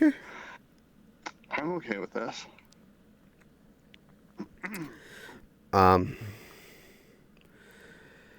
And I have started listing fursuit clothes for the next holiday on my my Ko-Fi page. I have both a red/maroon satin dress with white fur trim up for sale, and a semi-universal fursuit hat up for sale, a Santa type hat. Fits up to 16-inch ear circumference at the bases. If your ear has even a little bit of squish and it's bigger than that midways, you should be fine as long as the base is 16 inches or less. And the way it sits on the head, it basically would sit on nearly anything as long as you can manage to get your ears in the ear holes. Just depends on how much fluff you have laying down the front end or the back. Elsewise, the entire fluff base is about 40 inches around, and the pointy sock part on the top goes up to 22 inches before the big 14-inch circumference poof ball. Thinking about making some other colors of that for sale. I haven't seen anyone put any interest in it yet, but it is pre-November, so people might not be even considering it till at least Halloween's over. I understand. I'm not forcing people to buy sooner. But when you have limited months to do sewing for a holiday, you got to start early. And if it's made, get it up for sale because people can't pay for it if it ain't there. So I intend to make more Christmassy dresses and Christmassy hats as the season gives me time. Though I think the next dress I'm about to start on tomorrow is going to be yellow. I was thinking about doing a yellow dress. I'm putting that up for sale. So look for a yellow princess dress in my near future.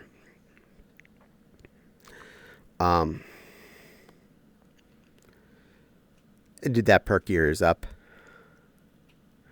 I have 2 tones of yellow, and I was going to do yellow and white varying fluffs trim on it. Yeah, you might like yellow and white fluff. And yes, it is the same yellow fluff that I used on Retta. Not the two-tone stuff, the solid colored one.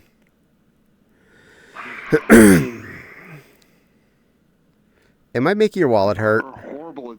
You are horrible at tempting. I know. I'm good at this game.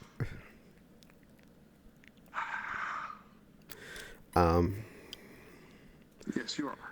And I made myself another dopey thing for this year just because. I took a day of Caddie sewing, but I made myself, for Human Bee, a pink satin hat, a Santa hat. It's a light pink fluff trim with a light pink floof ball at the end, and a medium pink satin cone on the top of it, with a lighter pink satin lining. It fits really good. It feels really nice. I'm pretty darn proud of it. I don't think I could make these and people would end up buying them, not because they're not good, but because I'd actually have to charge labor and materials. Who's going to buy a $40 to $50 Santa hat when they go to Walmart and buy one for $5? That's cheap. Because they're probably going to wear it for one hour and then go, this is stupid, and throw it in the corner after that. Whereas people like me will be like wearing it all of December and probably most of November. Because I'm weird as F like that. But I made it actually functional, so I, enjoy it as a hat, not just as a decoration kind of situation. I mean, it's still a decoration, but comfy hat. And I made it just loose enough around the side so that I can wear my Bluetooth earphones in there without them getting wanked around by the hat, and still have my ears covered up and kept warm.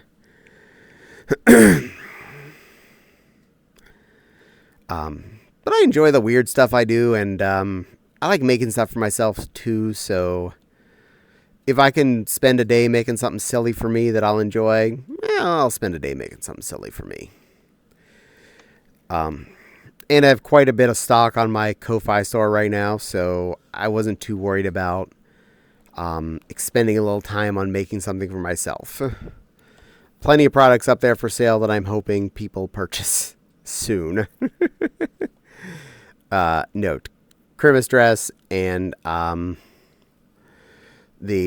red dress with the heart on it is still up there. Valentine's is coming up in a few months. It might sell for that. It's very Valentine's themed.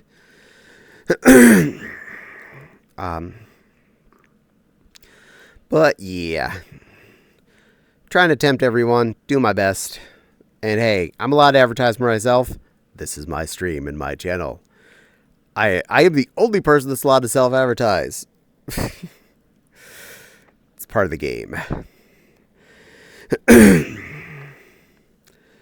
But that's a very important note. If you do come on to my stream ever, please do not verbally self-advertise for your products, services, streams, or whatever. If I'm aware of and I choose to advertise for you, I tell you to advertise for you, you're allowed to.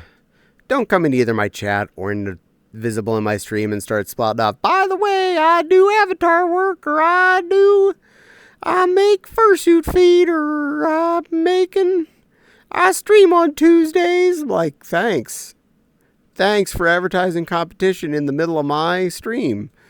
I really appreciate using my platform to advertise for yourself.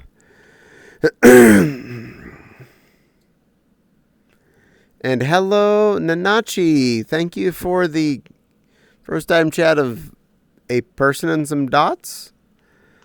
I don't know what you mean by that, but welcome in. My name is Caddie, and I babble at everyone. And just in case, English only, please.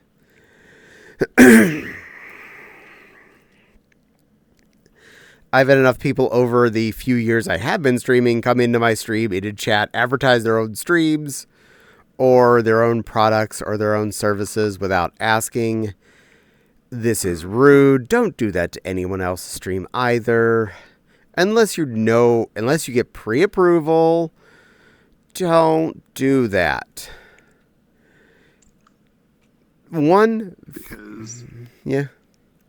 Because we as mods will at least delete the message, and if you keep doing it, then we'll ban you. Exactly.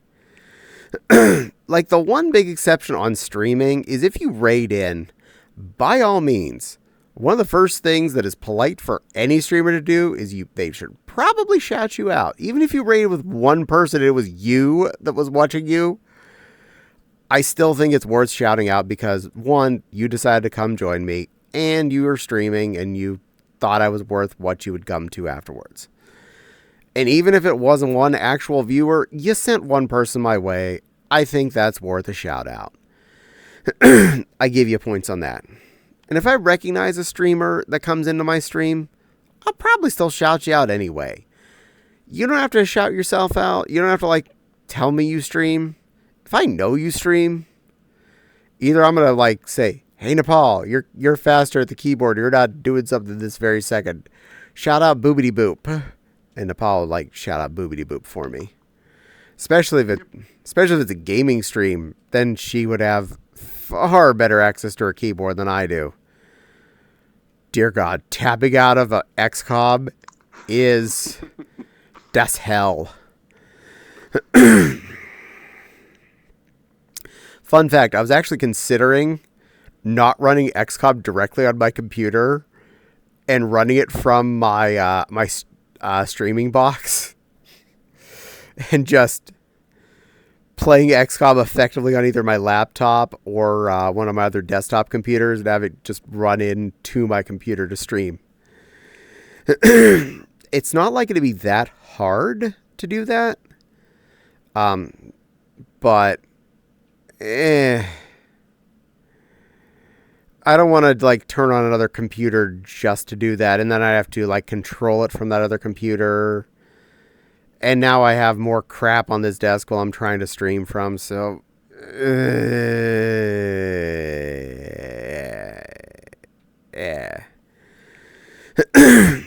I can think of ways to make it work, but all of them still involve frustration. One of the thoughts, especially if it was the laptop or the other computer, the little desktop, just have a second keyboard and mouse that I push in front of my regular one and use those for when I'm playing with the source PC effectively, which would be not that hard.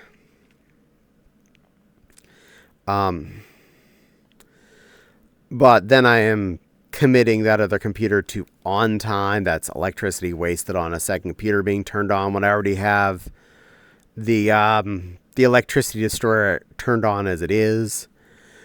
I don't think having it running XCOM is much more electricity than it doing nothing. So I'm just putting that right out there. Now, I was going to have to do that if I played any of my old mech games. The ones that DOSBox just does not agree with. Like MechWarrior 3 or Mech Commander 2. That was the reason I was going to jack in the XP computer into the streaming box. Which, in all fairness, I think would be a really fun couple of games to bring out on stream. MechWarrior 3, I love the controls on that. It was good first-person mouse controls back when things like Unreal Tournament and Quake 3 were the jam. So I liked how it was driving. Your like WASDA still was your drives, but mouse was aim your reticle. So you could drive like you were driving a person and aim like you're aiming a sniper rifle in your available view. So, also that was the one where they introduced how pulse lasers I liked the best. And they were basically just, you hold down the button and they stayed on. So, till their current charge shot ran out. It was a lot easier with those to walk to whatever part of the body you were trying to take out. Either if you're like really trying to take out somebody's gun arm, or if you're just like, F it, I know where the head is. Walk my large pulse arms up to head, boom.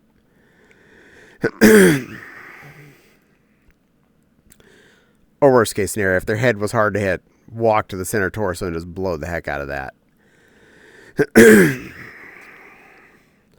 But it was a lot easier to walk your aim there as opposed to in MechWarrior 2 or MechWarrior 4, where it was more of just a blast as opposed to a pulse lasers were OP.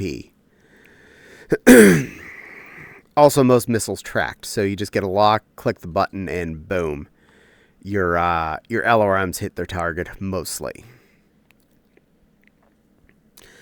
But that is something that is in the general near future plan, is have pop that XP box up here behind my my monitor where the VCR normally lives, and play some of those old games that are on CDs. That is to my right. There it is. Derating the hide. I figured it's been a while you could use it. Absolutely. Now, even with my excessive amount of playing on XCOM Apocalypse, I'm just letting you know right now, there's a lot of that game left to go through. A hell of a lot of game left. And I can create and I can make the game keep going for ages if I want to, in a lot of fun ways. Not overly spoiling. Once you can form a true economy for yourself, which is what I'm currently trying to establish, you can be basically just generating money constantly from manufacturing. So basically just after you make what you need for your people and for your ships, you just get workshops and have them keep building things that are going to be for sale. Even if the economy makes the prices go down on those things, they'll still sell. So you can just keep making plasma disruptor guns or bio guns and whatnot and just going, all right, I got a whole bunch of these extra. Sell, sell, sell, sell, sell. Money, money, money, money, money. You can make... There's usually about like 7 or 8 base locations in a small map. I currently have 2 of the base locations purchased. So they do get more expensive than the one I picked up. But you can easily just purchase a bunch more bases, make a bunch of manufacturing facilities, and just turn yourself into an economy. Making ships, making weapons, just make shit until you're happy with life. And once you go on the assault, as opposed to playing defensive, you can literally have the bad guys down to 1 building level left in the chain of events, and and they'll attack the city so much less once you start attacking them back. You're basically on easy street at that point. You can keep running your manufacturing. You can just keep utilizing your hardware and making your life better. Once I can manufacture bioweapons, which is very, very soon, that is easy button part 1. Once I can manufacture armor, easy button part 2. And ships, right around the corner, easy button part 3. The only piece of armor I end up buying after that are the Marsec flight packs, because you don't make flying armor yourself. But the Marsec ones, like I have now for flying, is ultimate flying pack anyway, so booyah. I'll keep buying. Ooh, bumped my stick when I try to scratch my neck. But I'll keep buying the Marsec flying packs whenever they come up for sale, because even if I don't need them today to fill in anyone that's not flying, I'll eventually have ships that could land a 36 count assault crew. I'll want to be able to land a 36 count assault crew to flat out answer. So, yeah. Plan there. Big plan.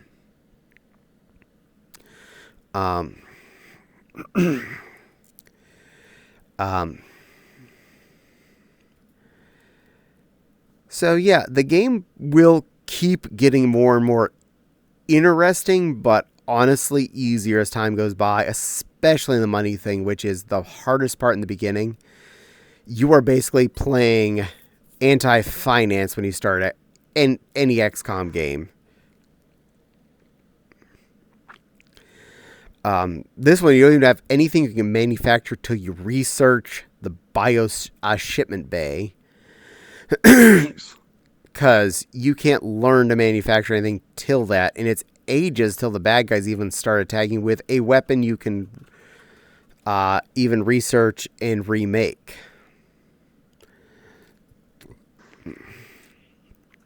But I'm at the point where I can remake 2 alien weapons in the bio base, so I'm currently doing disruptors, which seems to be the most cost-effective object, time-wise and cost per unit-wise.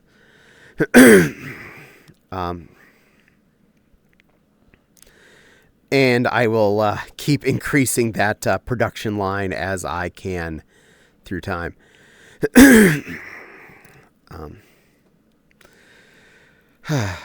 Also, as soon as you research one of those objects, you can start selling the ones that the aliens drop whenever you go into combat. So right now, I have a stockpile of the heavy disruptors. I've not researched the heavy disruptors yet, but I have them taking up space in my warehouse. So I could sell them for 0, or wait till I research them and sell them for serious bank. So I'm waiting until I can research them so I can, sell them for serious bank, obviously. I hate using those things because they're so inaccurate and they fire slowly. And by the time I'm able to research them, let's just say I'm almost done researching biowarfare. I'm going to be making the Pistol of Death very shortly, which means I don't give two tits about their disruptor rifles anymore. Those immediately all become sale items. I start making these until I can phase out all my Marsec machine guns. Or the Megapull machine guns. I forget. That silly gray machine gun I keep putting on everyone as long as I have ammunition. I know Megapull makes the handgun, which is the backup for when I run out of machine gun clips for the week. The stores restock every week, so you'll notice as the week is trailing on in the game, like my stun grenades start running low, and I start having less and less guys with machine guns and more holding the handgun. So, and then the new week starts like, whoo, okay, all the stun grenades, all the Marsec flying armor chests, and all the machine gun ammo clips. I don't even have to buy more of the machine guns anymore. I have enough of those in stock for quite a crew. And by the time I'm able to make the better lander, I'm already going to have the blue handgun of death, so I'm not going to have to buy more of those. I will say there are a couple of other interesting guns that I would consider having in stock. The mini launcher, which came for sale recently. It's a handgun missile launcher because they have stun rockets. Nice. But they're expensive. So, and until I have the biogun, which is stupid lightweight, which I can holster in 2 item slots on a person with the 2 little like grenade squares, I don't want to like have someone carrying that around as their main gun. Like, all right, you have 3 shots of rockets, and then you're pointless. Well, I mean, they take up space. They're like, each rocket, I think, is like 2 squares of item inventory on your guy. And they're heavy. Wow. They're still heavy. So, I mean, the bazooka type rocket launcher, I think those are 3 squares tall, the rockets, and also 1 shot. But that rocket launcher is also gigantic and makes a much bigger boom. Also available in my store right now, but I'm not buying it. You got me wanting that game now. It's stupid cheap too, because it's old AF. When I bought it for Steam, I bought it when all of original XCOM was on sale for like $5 or $10. Wait, all of it for like total $5 or $10 total? For all 5 of the old games, not the 2 new ones. Wow, that's cheap. Well, I mean, were mostly DOS-based games, so I think they were probably overpriced at $5 or $10 for all of those. But then again, that was $2 a game, so even at $10. Yeah, I mean it's $5 normally. 3 of the games are strategy like this: UFO Defense, Terror from the Deep, and Apocalypse. The 2 previous ones are way lower graphics, so don't get your hopes up this high on that. But you're defending the whole world. It's still fun. I still really enjoy that one. Enforcer is kind of like an FPS, very Doom-esque FPS. And Interceptor is a flight type, kind of Descent. No. Yeah, they were part of the package for $10 though, so I was like, fuck it, mine. Yeah. So just kept my eye out. I spotted it one day. I'm like, well, I'm buying that today. Click. Yeah, we'll see when it goes on sale. And just like anything on Steam, especially older games, I could play that on anything I could install Steam's client on. I have an Asus EEE little pink Pepto. I could run all of those games on Pepto if I really wanted to. And that's not even a stretch. That's a I'm pretty sure I could still run the current dish version of Steam on that little XP toy. And just install those. But even, as I mentioned, my convertible tablet computers, my laptop, any of those can run this old shit. I can play Cosmo on there. I can play these. I can play Age of Empires 2. So many decent enough games that are available in my Steam library now. They're just like, yep, that'll run on a potato. Potato. Yeah. Just be warned. It's a super time sink.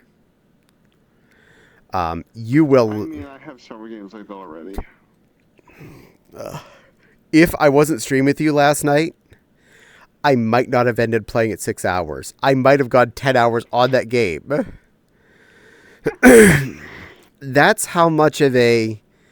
You lose track, and you could easily just keep...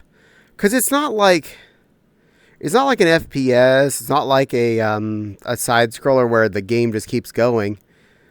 You pause. You look at your building. You reassign weapons. Mm-hmm. And even when you're in combat, it's not like it's running. I always go with turn-based. You can do the time one, but No, turn. But you're like, yeah, I clicked my guys. I can just stand up and go pee. The game isn't gonna kill me. I can go to the bathroom.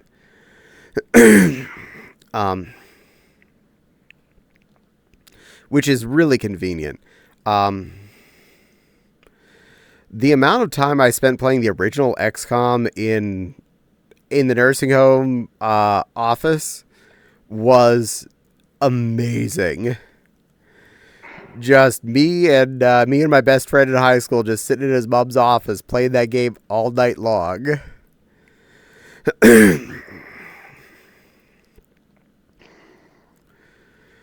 Hey, she let us.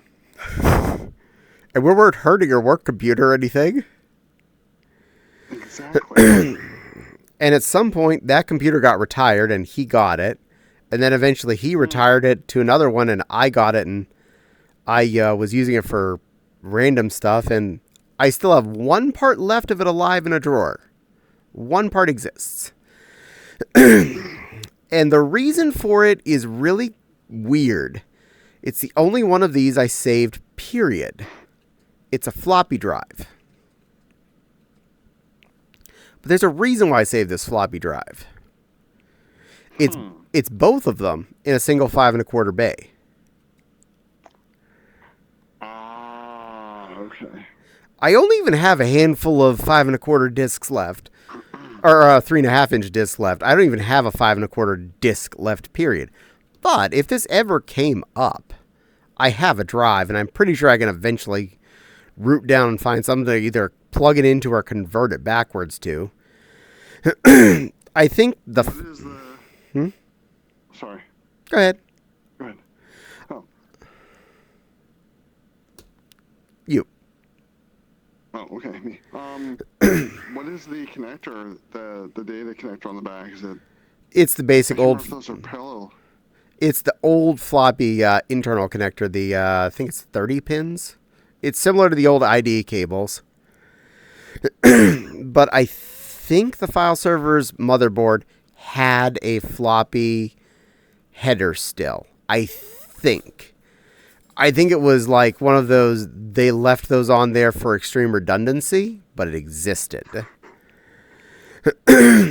I am not sure, though, if that one had one or if it was the previous computer. And I've recently had that tower open, so I should know, but, my level of remembering is imperfect. Hell if it does, I probably would just crack the case next chance I get and just plug the damn thing in for Fs. Or for that matter, worst case scenario, I am sure there is a PCI card you can get that has a floppy controller on it that you can just jam one of those things in there. it's not exactly a out there thing. And if I remember right, it took the larger power connector, the basic 12 5-volt one, which I already have cables for fans in all of our computers for those, so I could just jack it in. Look, points redeem a thing. You don't need to have points redeem things there, silly Lily. Unless it's give me a hydrate, because I could probably use that. Or Cheerios, that's back on the menu. But hydrate more preferably. Talk lovey to... Oh. Nepal, sweetie. You're a good girl, plushie. You're a very good helpy Helberton, plushie. I really appreciate this good girl, plushie. You're one of the prettiest plushies I ever did meet. Such a sweetie pie girl. You're always so good at looking out for me and keeping an eye on me when you don't have to. You're one of the bestest girls ever. You know that? And you're so fun to be around. And I legit did start missing you the moment you drove out of our driveway. You are a good girl. Good girl. Boop. No lies. And a Cheerio. That is... There. Got it.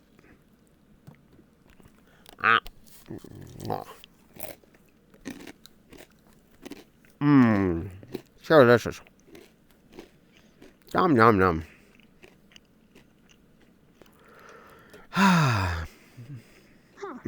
Interesting. Windows 10 and 11 both support floppy drives still. I'll be darned. Go figure. I mean, it makes a lot of sense. Fluster Nepal noise. Yay. Yay. Kind of a good thing, though, that it does support floppies. Because my mother was still using them. I had to buy her a USB floppy drive when she got her last computer.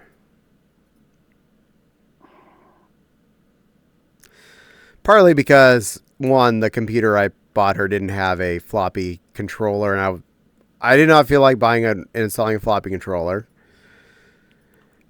And a USB floppy drive was cheap. Yeah, that's fair. She had kind of a good reason. And I don't even really go with this. I go with this on old people and not wanting to change. But when she was still getting up and around and going to church, which is up until like a year or two ago, she was still part of the praise team and would bring her PowerPoint-y type presentations of the words for the songs on a floppy disk. So she would always bring her song information on a floppy with her every time she was going to do church things. So I was supporting, even if I don't believe in the message, I was supporting my mom and what she liked to do. So I made sure she had a working floppy. Yeah, that's fair enough. And it wasn't that expensive. I mean, the floppy drive was probably well under a 20. So it's not like I spent the money on it. I think it was more like a tenner. Again, to be honest, if I ever wanted to install a floppy drive, I'd probably just pick up a USB floppy drive. And at this point, next time I visit my sister and dad, I could probably just bring home a USB floppy drive, because I'm pretty sure no one left wants or needs that. My sister doesn't use floppies for anything. My dad, I've mentioned before about my dad when he gets a text message on his phone and someone's there notices it. Hey, that blinking thing on your phone means you have a text message. You just look and go, uh-huh. We've explained it to him enough times, but he is non-technology, so he forgets within seconds how to deal with that. Man knows his way around every table saw, bandsaw, hooper saw, what's it saw within seconds in his workshop. He can deal with all of that.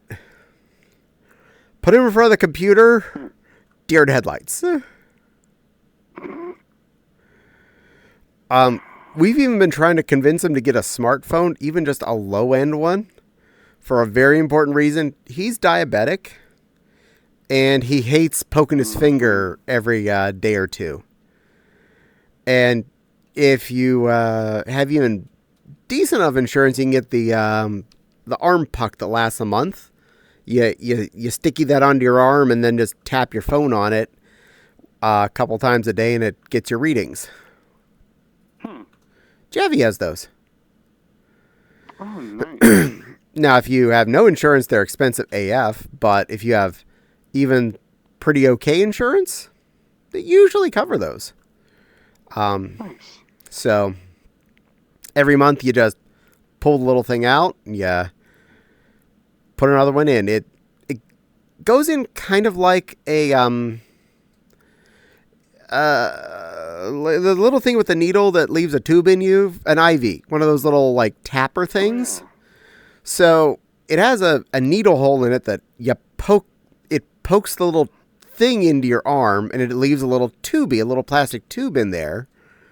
And the adhesive on the back of the sticky puck will survive you being in the shower and everything for up to a month. Even like swimming, it stays on your arm. So one jab in your squishy meat once a month, or a poke in one of your sensitive finger pointers once or twice a day, possibly. I'd take the once a month in my arm thing by far. Yeah. The number of times I've had to bleed on a stick for a work health scan every year. I learned I'd be a horrible diabetic. First off, I drip very poorly out of my fingers. Second, hurts like hell to jab your fingers. I hate that. I hated that every January when I'd order my stupid kit and poke my finger or four trying to have blood on the little damn strip.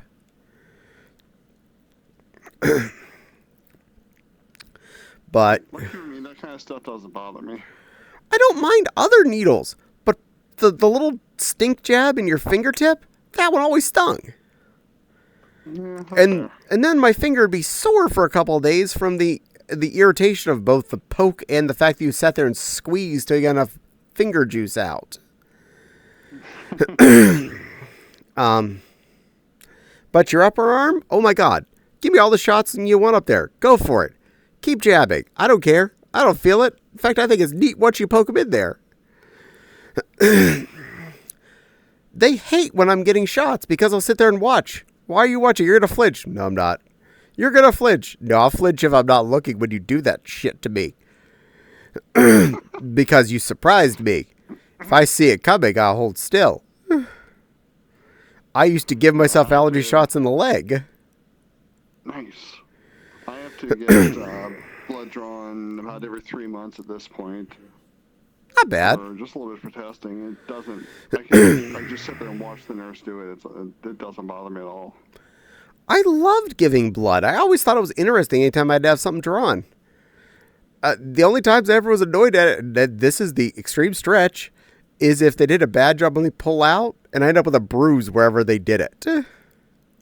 Oh, yeah. Because then it's like, I look like I got beat up in my elbow for like 3 weeks.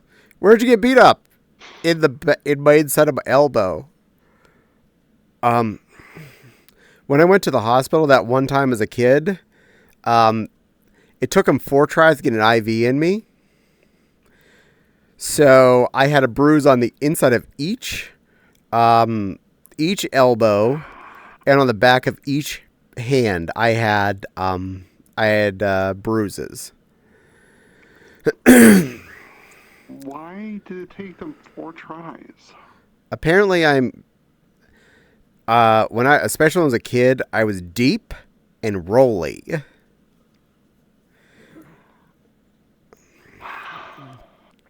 That's unfortunate. Yeah, I know. And I used to give blood a lot as a teenager into a early adult before I caught a bad case of Tagay, and I have a horrible case of honesty, so I don't donate normally. Though I probably can't donate either, considering what I'm on. But considering I've heard other people that sell blood, I'm thinking, you know what? I'm gonna see if I can find a place around here that'll buy once a month, and fuck it. I'm just not gonna tell. If I make a small amount of money for going and dropping off some Caddie juice, I'll drop off some Caddie juice. I'm helping somebody, and I make a little money. Mm-hmm. I'm not going to give it to free to the Red Cross anymore because, well, if they think I'm not allowed to give them free stuff for being gay, I'm not going to give them free stuff. But if someone's paying me money, oh, I'm straight as an arrow. I'm hetero. Look at those boobs. There's a girl with boobs. Look, I like boobs and butts and vaginas. Don't you like vaginas? I like vaginas.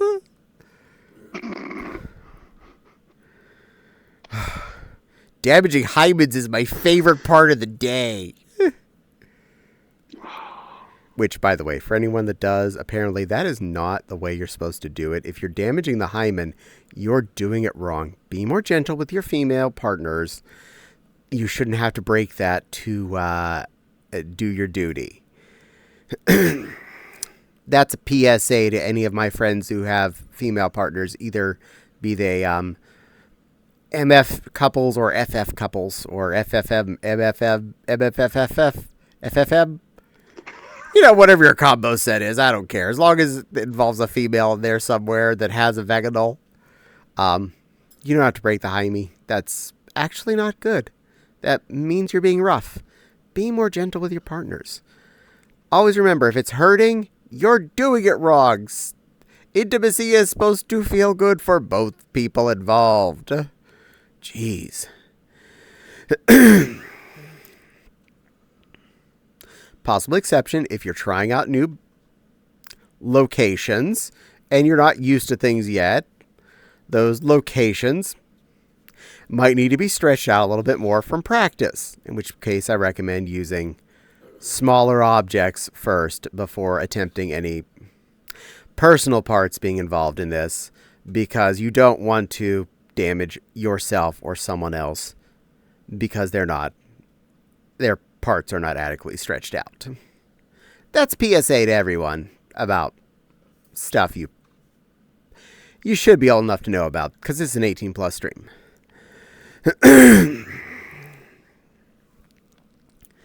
Which, no, I'm not going to sit here and talk about that subject in general, but I figured I did my PSA. I'm going to PSA the heck out of it. Good evening, Caddie and Blushy. By the way, your name's Blushy now. Yes, I saw. Good evening, Maggie. Welcome in. This is a very special not XCOM Apocalypse stream. LOL, Blushy Plushy. Yeah, she is. She's a very blushy plushie. I'm very anxious to effectively pop the cherry, though, on my silly costume I'm wearing right now while I'm streaming in real life, because I will happily tell you what it is after that. And part of me's thinking I want to go do the grocery shopping in it. Hey, Maggie. And is it the costume I think it is? It's the violet colored one with a hood. Yeah, that's what I thought it was. Yeah, I think I'd actually be willing to go to the grocery store. That I don't give two tittles. Heck, I should go as Mewtwo or Charizard as well, or Lucario, since I have those as well. Ooh, Lucario, definitely Lucario. It's a fun Kigu. I mean, doesn't hurt anything. True. Don't break the hymen. Let Adam Savage do that. Exactly. That's his job. and only in reruns. Apparently, they don't ever want to work together again. They were definitely work friends, not friends friends. They tolerated each other's oddities because they were working together. As soon as Hyman was no longer contractually required to be there anymore, he didn't want to come back for any of the spin-offs like the kids version of the show or any of the other stuff. But they worked really good together whenever they were working together because they were such opposites.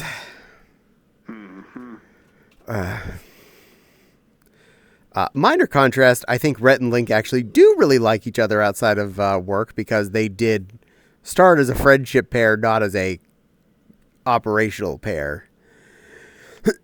Really, Nepal, you had to type that outstanding there. Yes, she did. She's a good girl like that.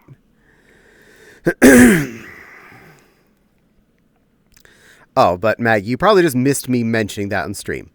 But, yes. Damaging that means you did it wrong. Be good to your female partners.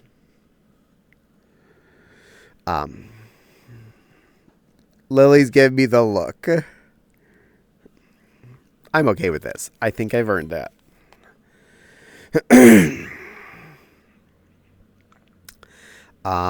Meow, meow, meow, meow, meow, meow, meow.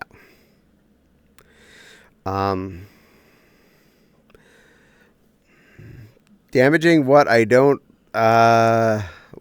do lady parts yet. True dat, yo. And I thought my jokes were bad. Yeah. I think that was funny, though. That was good. That was a well thought out joke. You see, there's dad jokes, and then there is, like, expert level jokes, where she really had to think hard to make that one make sense. And she checked the spelling on his name to make sure that it was the right way to put it, I'm betting. I approve of this. Even better. I do occasionally make smart jokes like that on other people's streams where I will go and look up the spelling of the word even when it sounds the same as what we're talking about, but it's a thing, and go like da-da-da-da-da and spell it out and like, wait, what? Oh my God. You nerdied that joke so hard. No, there's dad jokes, then there's uncle jokes. See, if the uncle is smart and has better jokes, I'm all for it. Also, uncle jokes are usually dirtier than dad jokes, which I'm also okay with. The uncle is not afraid to give you the sex joke, whereas your dad knows mom's gonna hit him. But Nepal's more of an auntie than an uncle. Yeah, still gonna do uncle jokes.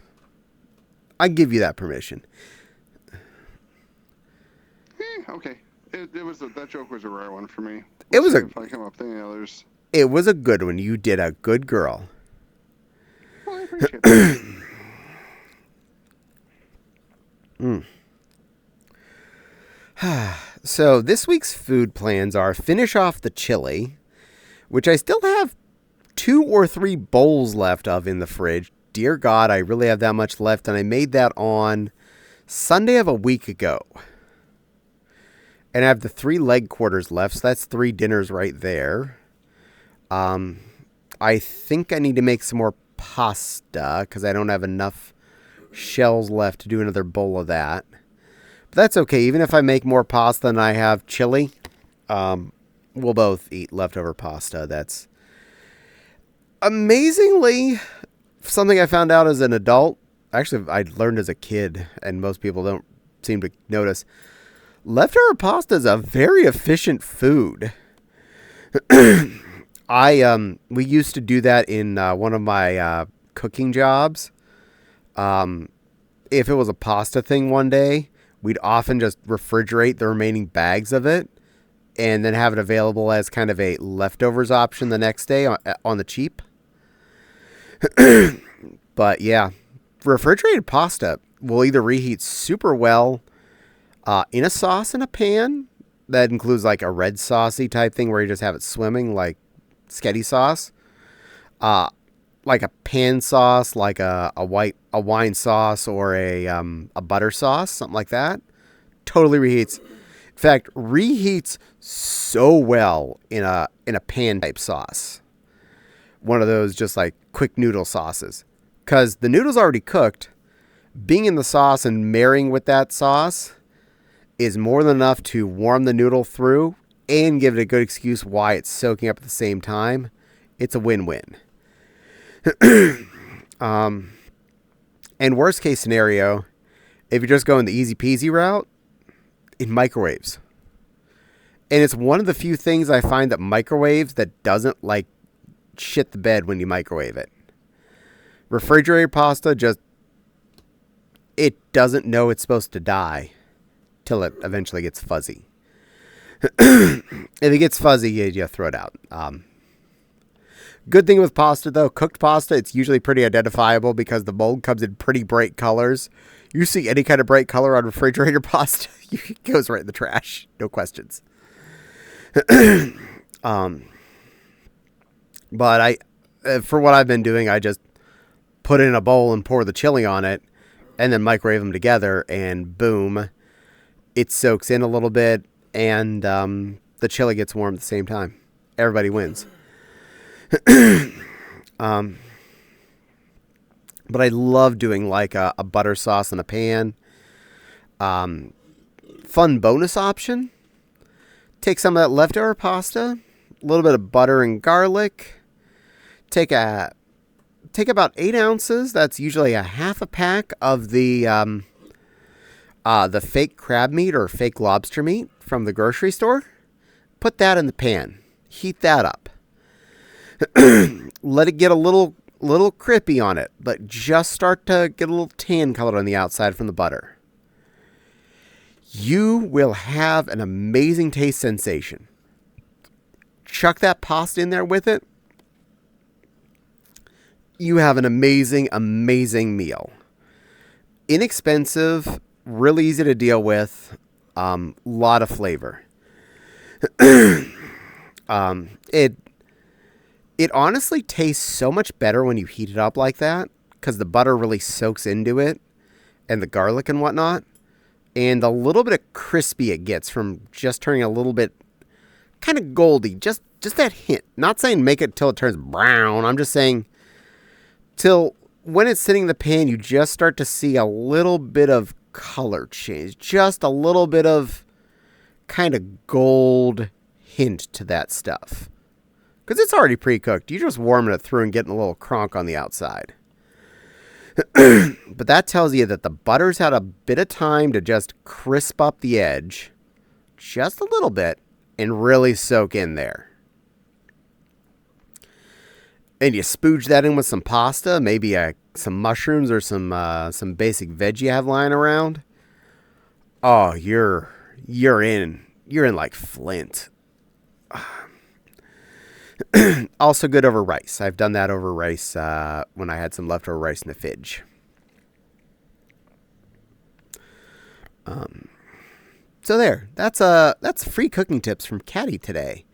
I hope you're taking notes. If not, the VOD will be there for a while. Timestamp noted. That is around 13 minutes and 10 seconds. 3 hours and 10 minutes. If you want to rewatch that later. But I mean, there's like 3 ingredients, so if you got lost in that, I'm going to make sure you have the full instructions to make Pop-Tarts if you got lost in that one.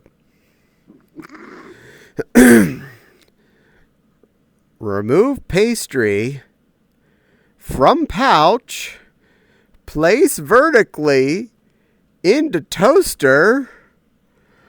Oh man, I gotta get a toaster.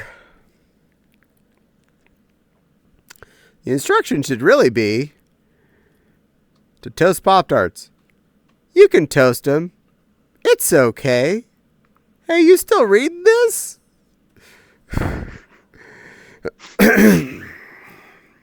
These people. Yeah. Toaster, like the the toaster opening is this way. They try to put the Pop-Tart in this way.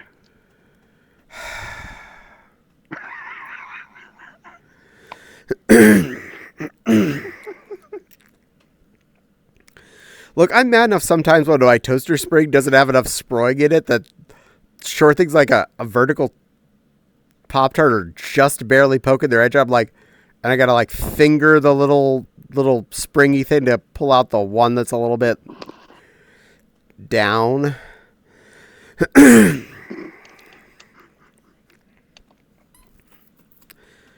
Not gonna lie, we probably need a better, newer toaster. We've had that one since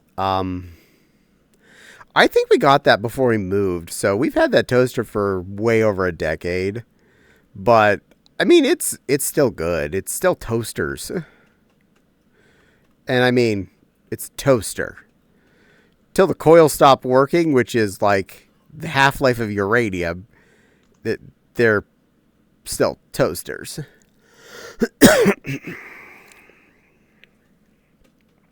We have noticed it's not fully even sometimes. And you're often playing the game of, does this same bread get really brown at this setting, or does it come out like pale as I am from the full toasting?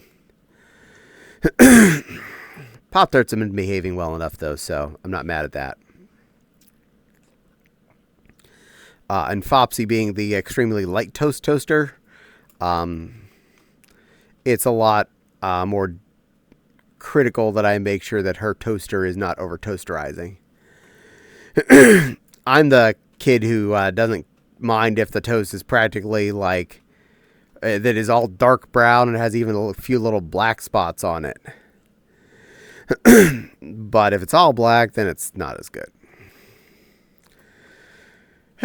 Sure thing, Jack. I'm a good girl. I'm a good girl, Jack. I'm a good girl, Bun, here to entertain all of you tonight, talking about silly things like toasters and bread and food and whatnot. I'm a good girl. Okay, your turn.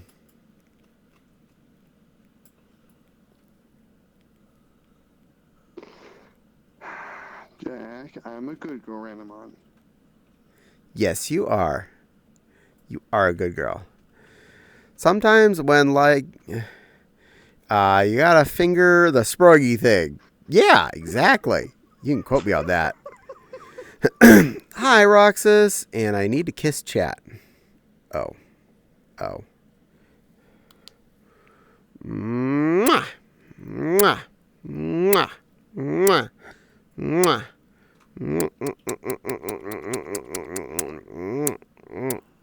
There we go.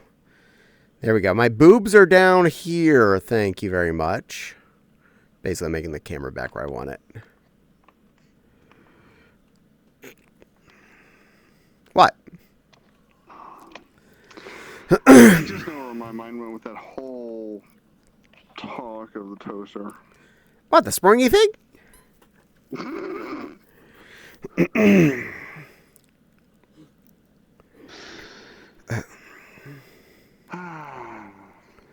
Yeah, you got to finger the springy thing to make the Pop-Tart come up.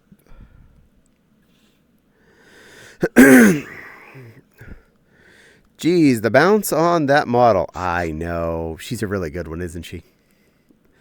And this is why I still wear my old Foxy Paws bunny, even though I have the new Alice one. I like how this one looks, too. I really like how she turned out. And she has such fun outfits.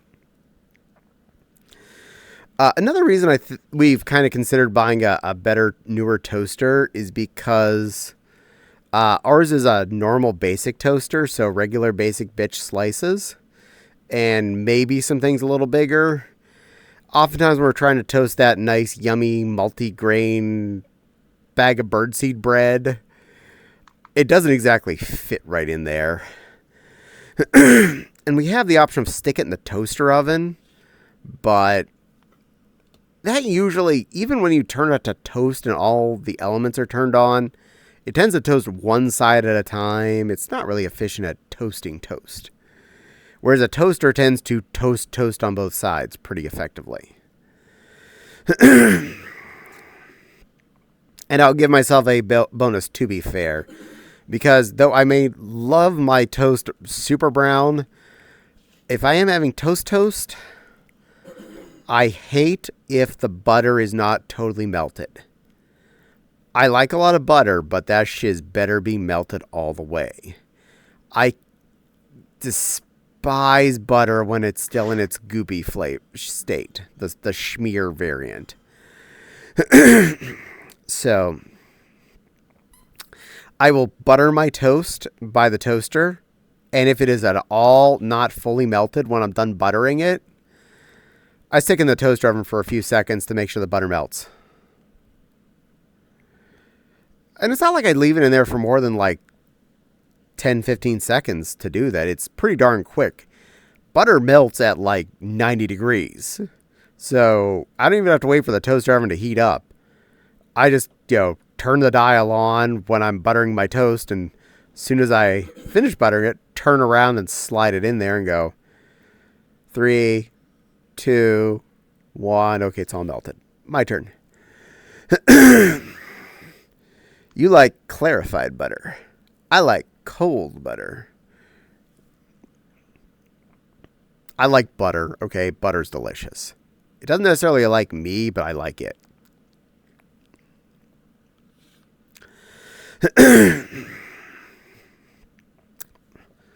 But I like my butter all melty.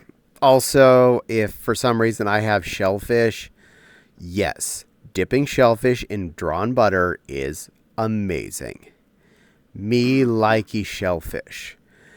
And if anyone here watches Heartwood and knows what an Esteban is, yes, every time I see Esteban go on the screen, I want to dip him in butter and eat him because he looks yummy. Esteban's a crab redeem, and it walks across her screen. And she likes Esteban. And she named him at some point when she was really, really tipsy. Well, I mean, if Esteban's a crab, then yeah, I like him too, just with a little bit of butter, like you. Fair. I've never had clarified butter. Well, you take butter, and you make sure everyone understands that you have butter. That's when you have clarified butter.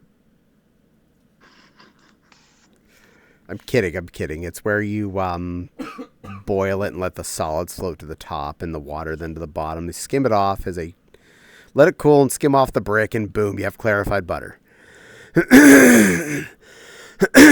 But, I mean, I don't have a reason to care about clarified butter. I'm fine with butter being butter. It does its job. It butters.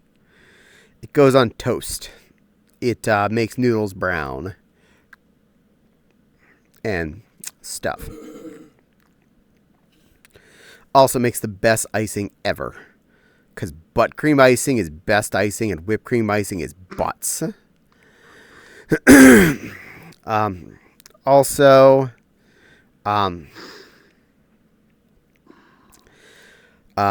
cream cheese frosting is also evil and butts, so that does not need to exist. Even if you do like it, I find that is way too loud of a flavor to stick on the cake. You're taking away from the cake. You're covering it completely with that icing. Your basic sugar frosting from like the Walmart bakery, fine. The whipped cream stuff, no. Butt cream is goat. You remind me of that one comic where the characters say, "Look at my boba, I paid for it. Look at my boobs, I paid for it." Yeah. But red velvet cake, you're gonna break Nepal, probably. Butt cream icing, absolutely butt cream icing. That is how I always refer to it. It is butt cream icing. I actually make damn good butt cream icing too. My mother taught me well. She used to make wedding cakes before I was. Nice. So one of the things that I've already been told I can pick up when I visit is all the cake pans and stuff, and the nozzles and such. And stacked, they don't take up much space. No, they don't. We also agreed on what to do with Mom's craft supplies because Dad's not going to use them for anything. Me and her are going to take what we want out of them, like fabric, thread, and stuff like that. And we were going to donate the rest of her craft supplies to her church, to the kids department. Oh, nice. So that's awesome. So we'll give them all of her other stuff. And she has a lot of craft supplies. For one thing, she did a lot of youth stuff whenever we were younger, doing youth groupie things. So she has supplies of doing even that specific hoo-ha, let alone all of her other random faff. So, yeah, good plan for that. Gives it a home that's actually useful and lets kids have fun. So that's a bit of a bonus. And carrot cake, cream cheese frosting is great. No, carrot cake doesn't need that. Carrot cake doesn't need any frosting. Carrot cake is good as is. Take me out to dinner first before you offer me butt cream icing. Okay. Then I'll bake a cake, and then I'll put butt cream icing on it. One thing I'm definitely claiming when I go visit next time, I'm claiming the KitchenAid. I was going to ask you about that. Mom had the bright red KitchenAid.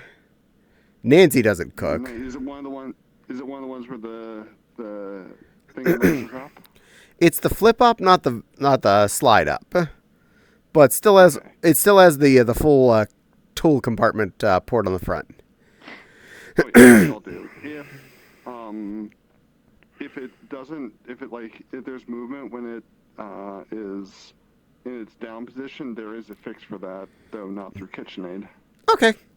She barely used it during the year she had it, so I bet it's still in like 99% condition. And I think she even got a few toys for it too, so I'll see what we can find. Red Velvet still needs cream cheese frosting? No, it tastes good with regular icing, silly Maggie.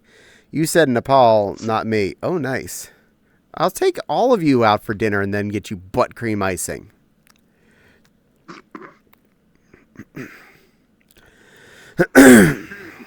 Jack and Maggie I agree, carrot cake and red velvet do need cream cheese icing. Okay, have you ever had carrot cake without icing? It's okay. It's like banana bread. It's sweet already. It's like hella sweet. It's got attitude. I'm not a fan of banana bread. I love pumpkin bread, but I'm not a fan of banana bread. What about zucchini bread? Ew, no. No, it's more like that same kind of thing. No, strangely enough, it does the same kind of thing as like banana bread, pumpkin bread, whatnot. It's another sweet cake bread. Okay, yeah, I'm just not a fan of zucchinis in general. They're good in stir fry. That's about my only game on that. Mom used to do deep fried slices when we were little. I hated those. Ooh, yeah, no. They were sliced thin, but it just tasted wonky. I need to find a good pumpkin. I need to cook another one down.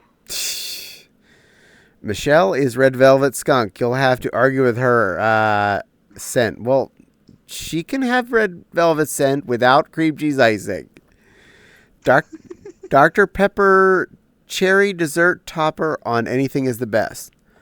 You know what, Portal Tuber TV? I'm kind of feeling that concept. That sounds tasty. I can feel this.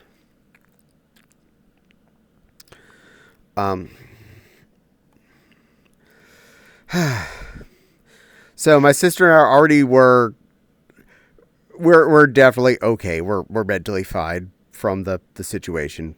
We're already discussing stuff that between the two of us we want to share either direction, especially like she's already there. She could enjoy all of this stuff as is. And I don't have a problem. Like, oh no, she used the pan that I want to take and be mine. The stainless steel cookware is not going bad. No.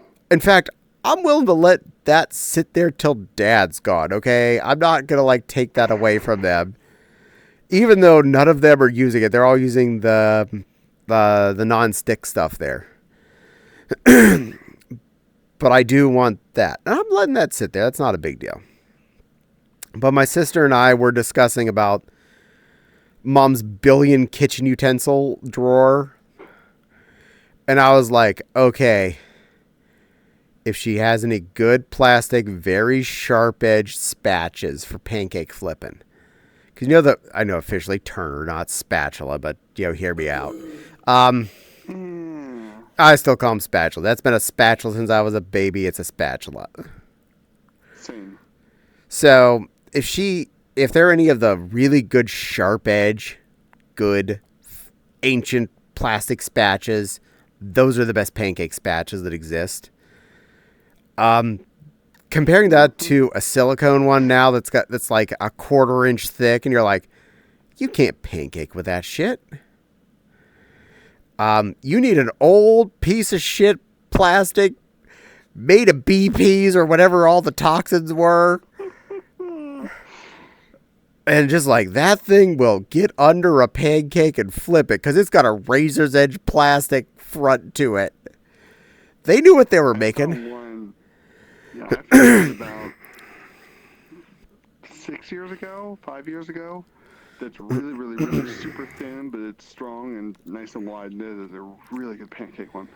That's your money back right there. That's a toll.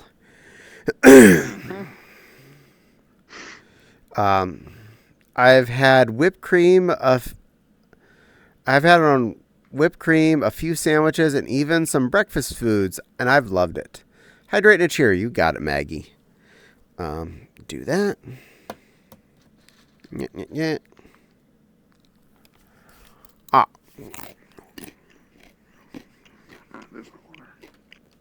Okay. Cheerio, go down. Water.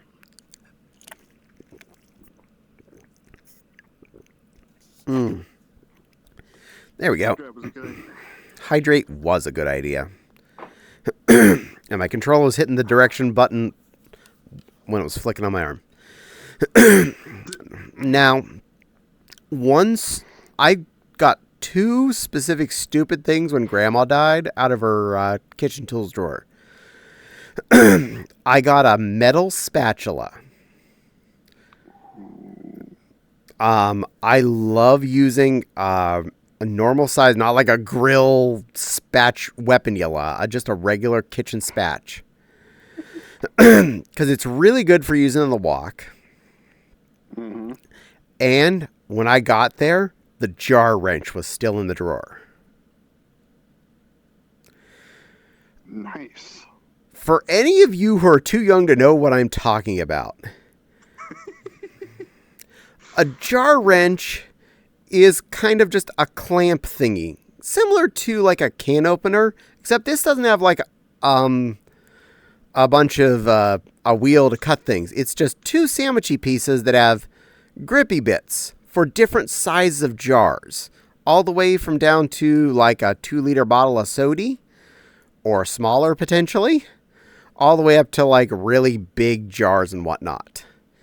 And it's a really good squeezy, perfect to get jars open. And I have not seen one of those in a store in ages. Not since I moved out on my own. So when I saw that was in the drawer, I grabbed it right away and didn't put it down when I was visiting that time. Like, you can sit it down. No, someone might take it or I'll forget it. I am holding this till I've left. But yeah, that jar opener, I've already made so much use out of it. Yeah, I can go and grab the kitchen scissors to do this, but man, they've made 2-liter bottles of soda way too tight lately. So that's right underneath where I do my pouring anyway in that drawer. I just pull the drawer open, get out the wrench, open. Also, a little bonus fact. If you're ever having trouble opening one of those kinds of bottles and you have any level of fingernail, just glide your fingernail under the lid and above the little plastic ring a little bit. Or if you don't have one of those, a butter knife. You'll fix your problem. The problem isn't the fact the lid is too tight, it's that damn ring is too solid. I think we had easy open thing that didn't work great. This is fair. Caddie, I just got out of work. Hello, Jax. Welcome in. When you do your what? What? I don't know. I lost track of what you were asking. My train of thought doesn't last that long. You know this. Jax, you missed it. I was actually talking about pancake spatulas. I know you're a waffle creature, but I was talking about getting pancake spatulas from my mother's house whenever I visit my sister next.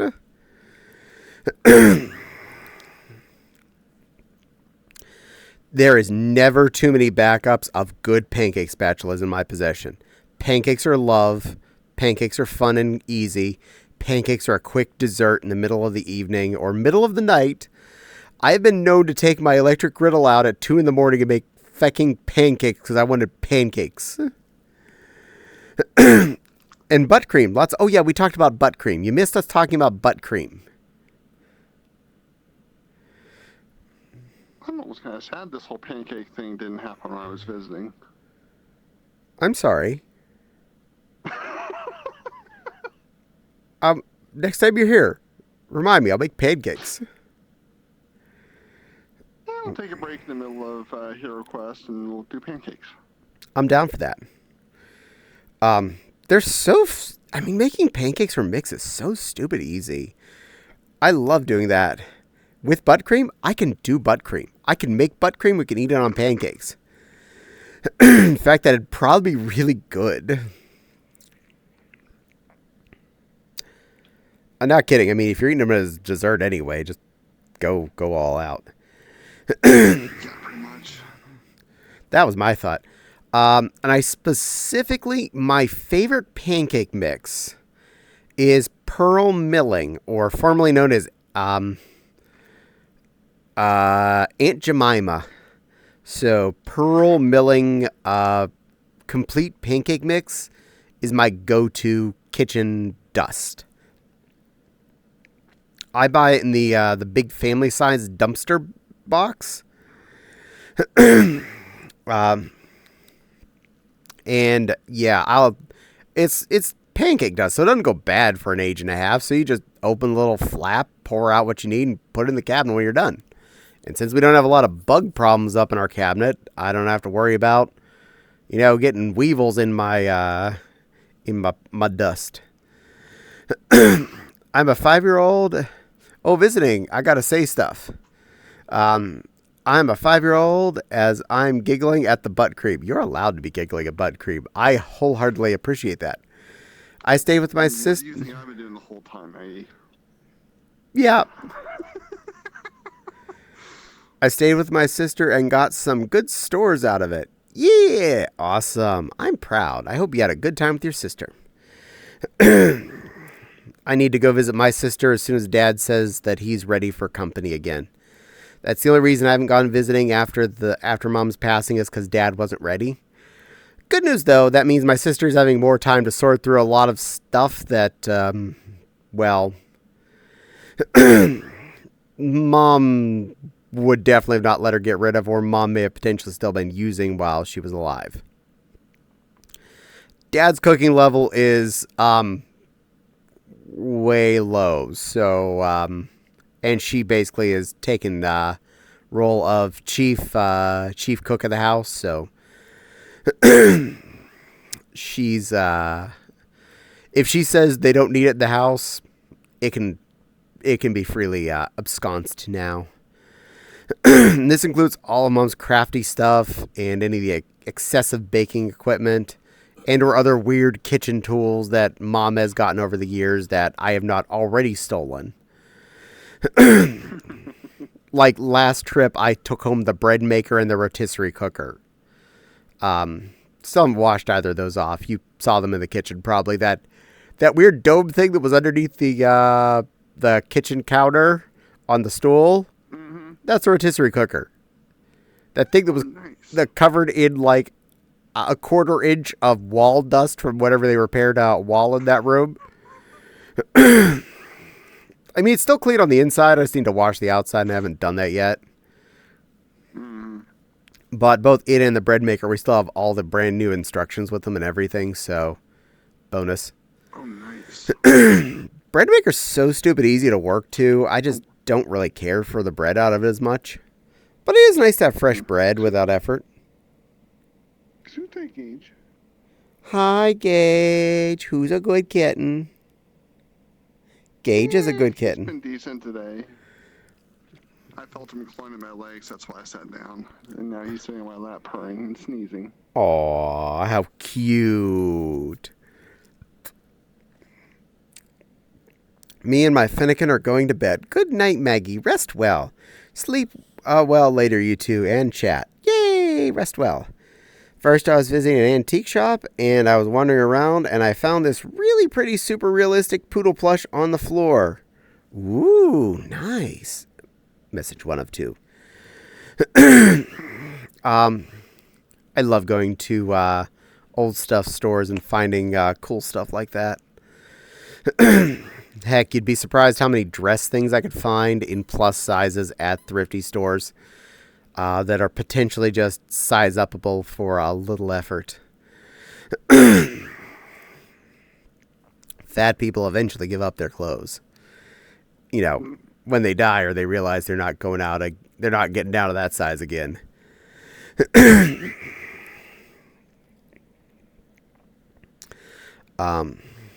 Meow. But I'm,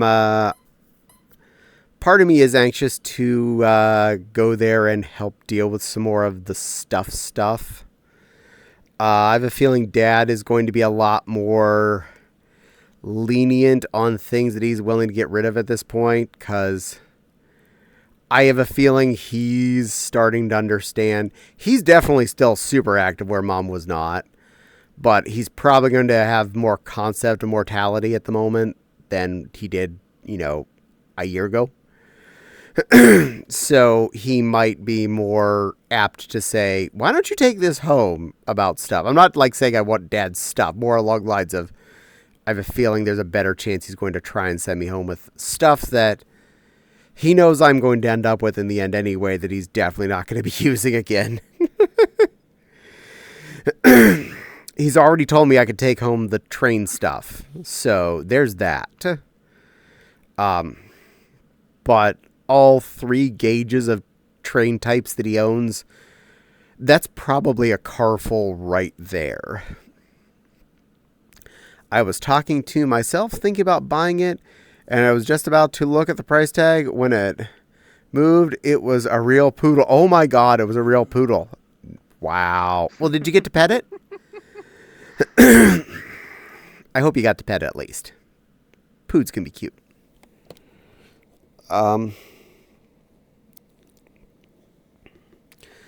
But I'm sure Dad's not going to have any problem with me absconcing with some of the, hey guys. Hi, hello, first time chatter. I apologize. I'm going to get this wrong, but I'm going to try anyway. I'm going to stop trying right there.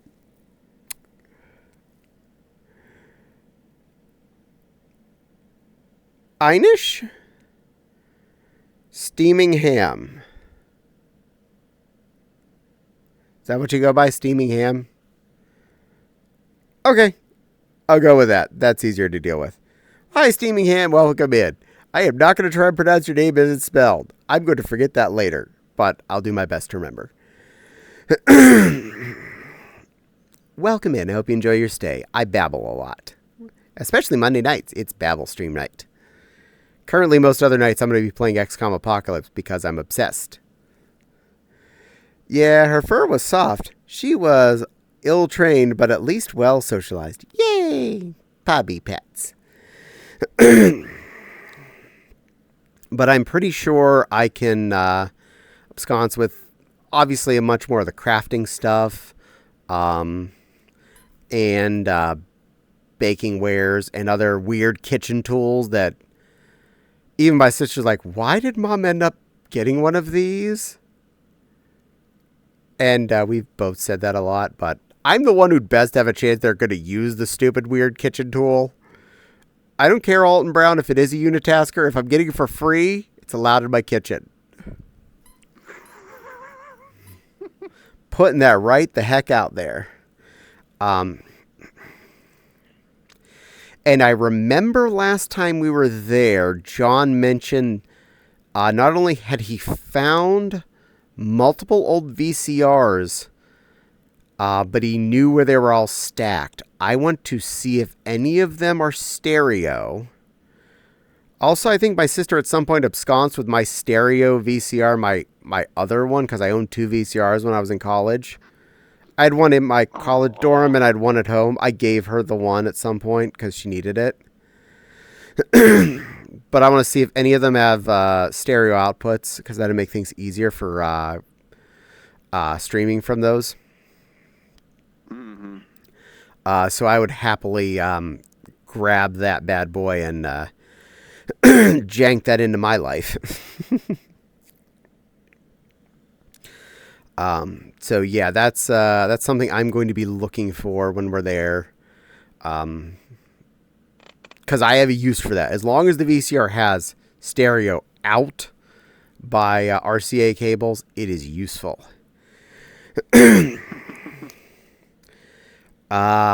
And she already mentioned that they had gotten through even before Mom left us. They'd been making it through more rooms of the house worth of decluttering and de-scarifying things. My parents are definitely hoarders, okay? This is not a question. They are well aware.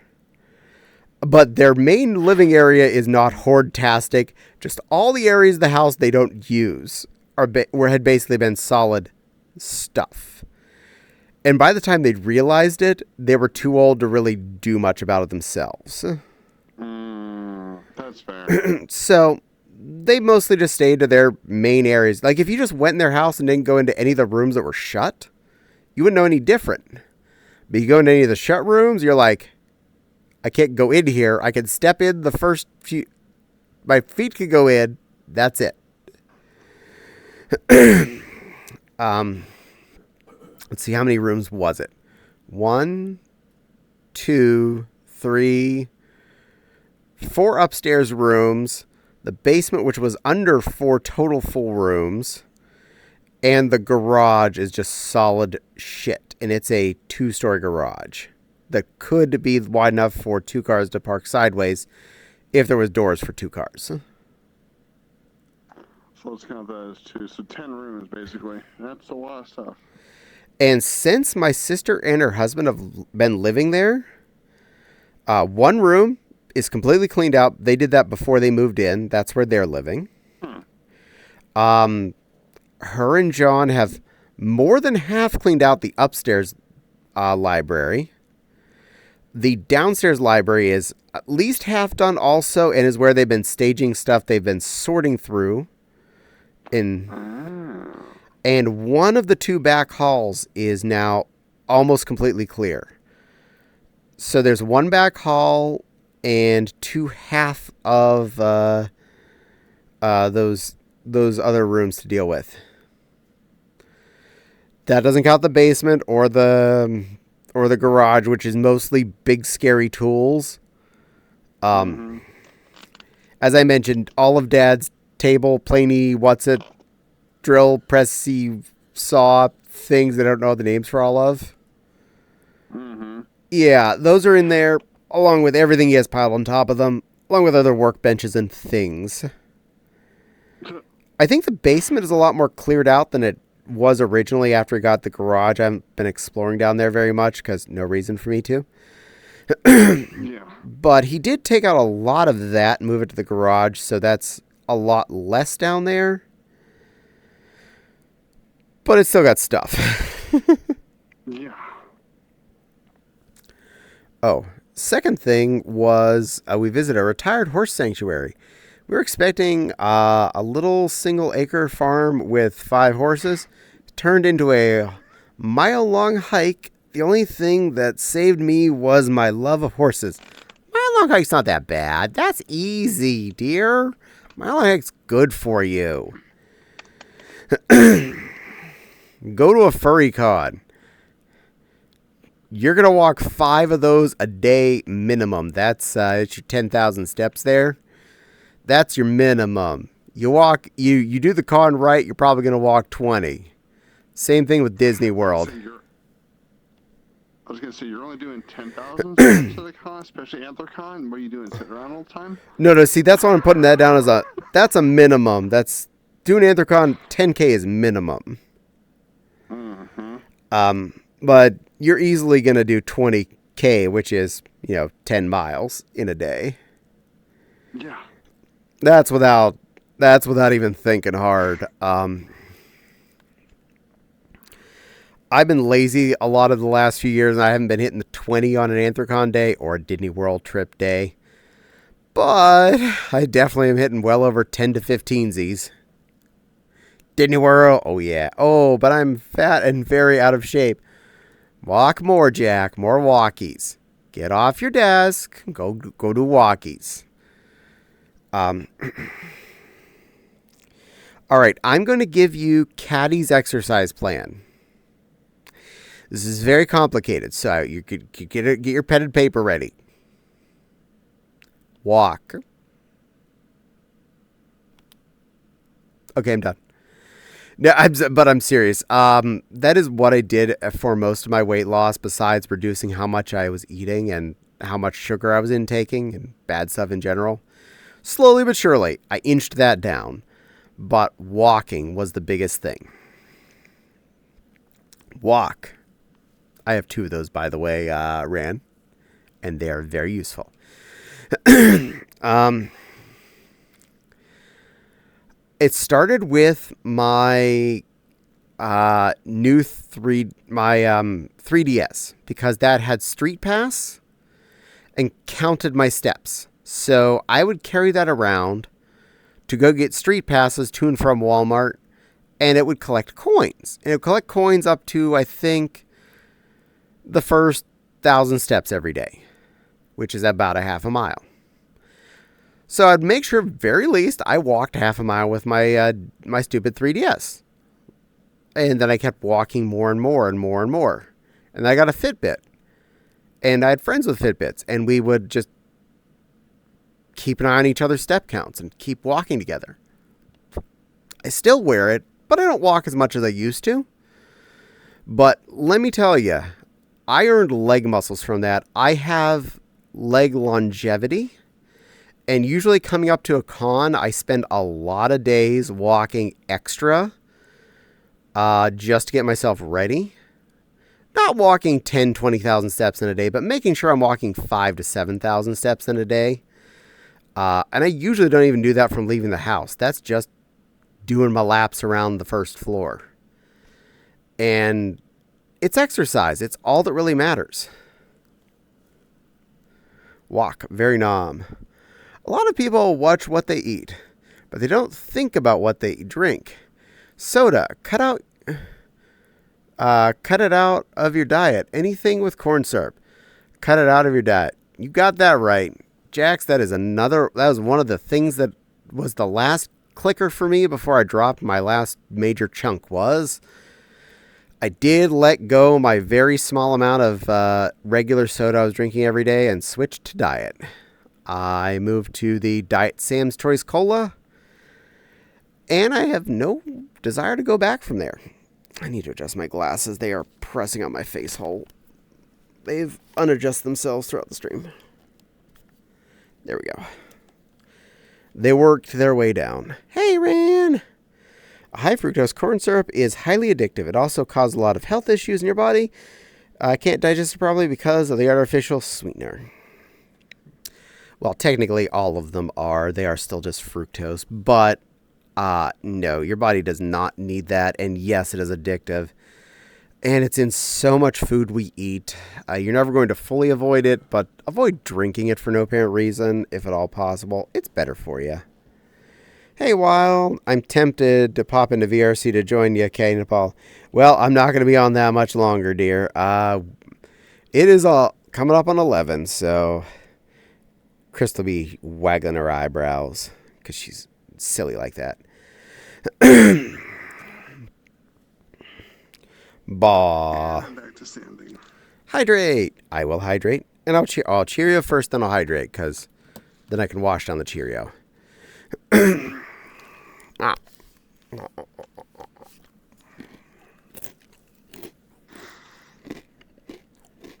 No. Go and do your thing while I'm chewing. It's also an ice cream. Yeah, it is. And beef jerky. And cereal. And McDonald's hamburgers. And chicken nuggets. And bread. And basically everything we eat. Go ahead, Nepal. Do your thing. I'm going to drink water. You have a job to do. Yeah, yours was first ball go. Ran. I'm a good girl, Ranamon.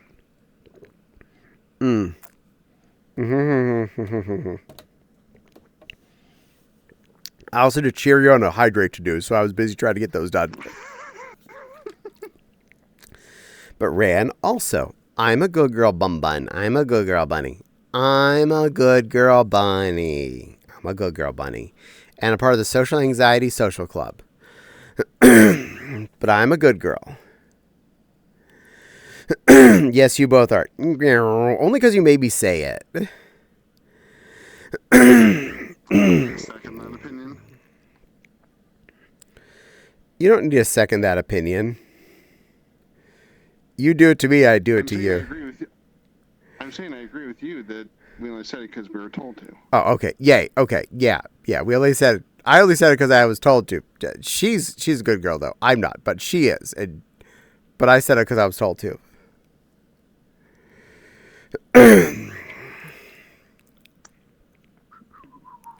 Hey, Scroll. hey, you know better than to do that because I have infinite points, and I will do it right back. Chad, I need your help on this one. See, I found a way to make her points not worth anything because she's too scared to...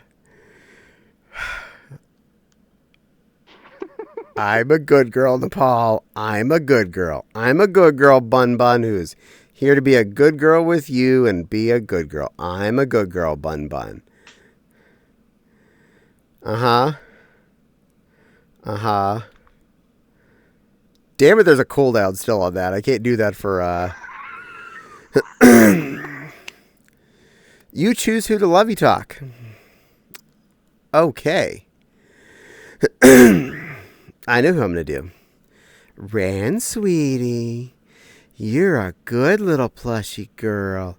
You're a sweet, soft little cuddle plushie.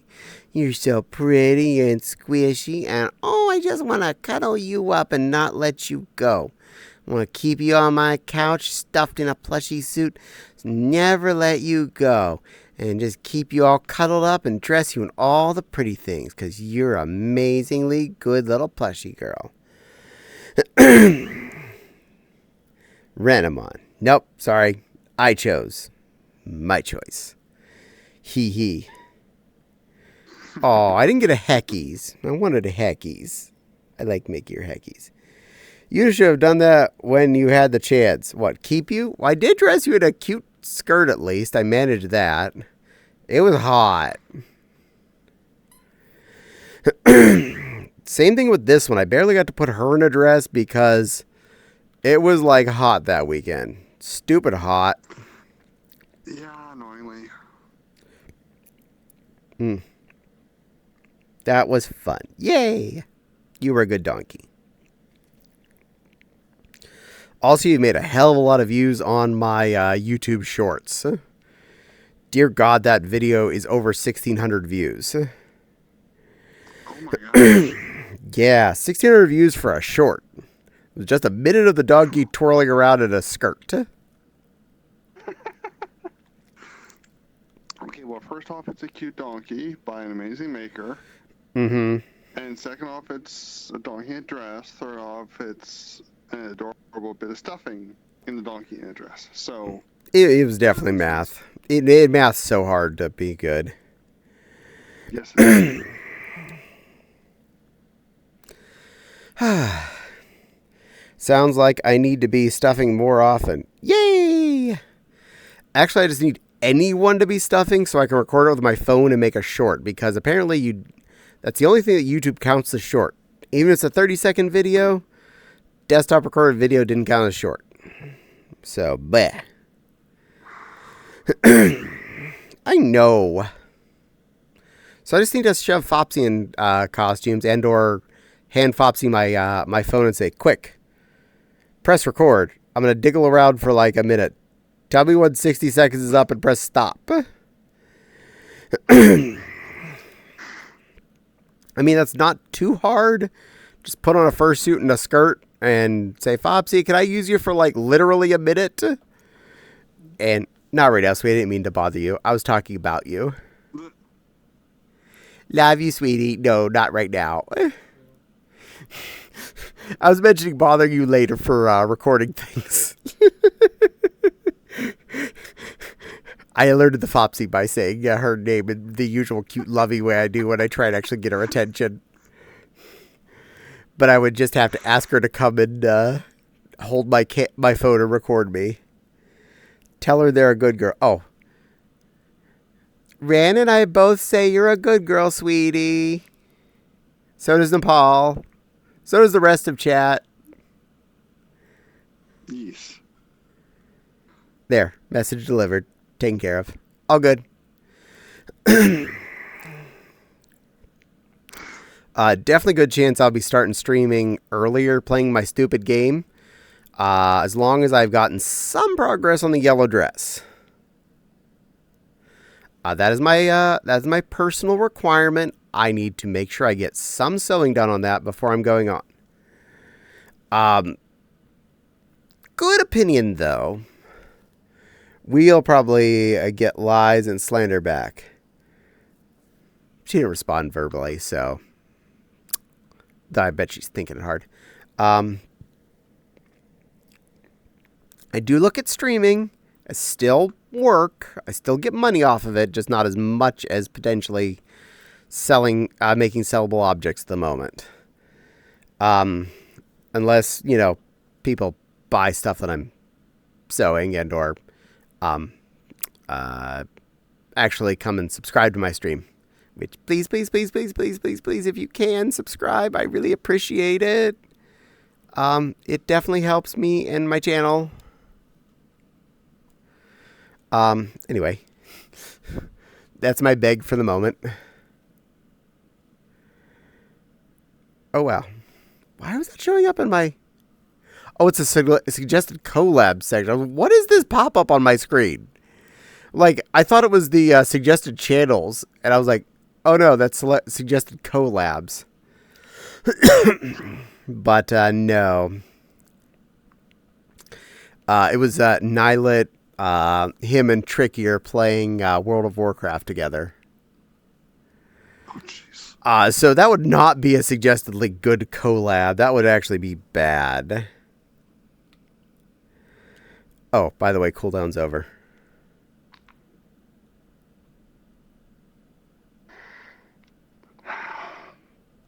Caddie, I'm a good girl, random. Yes, you are. Thank you. Always remember, I have infinite points. I can torture you right back.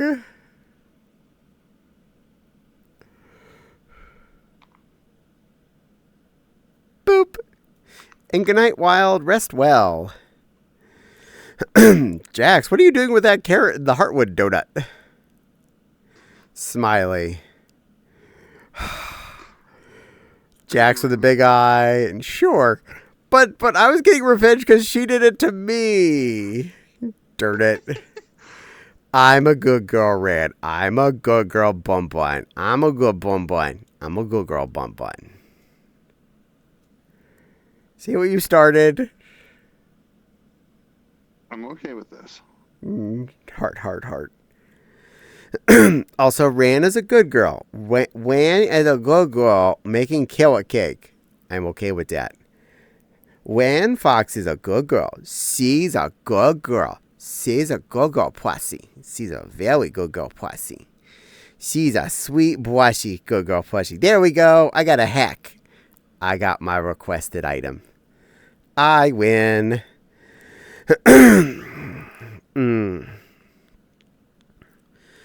Yeah, there you go. Combine cake donut with carrots and make carrot cake that way. This sounds delicious. And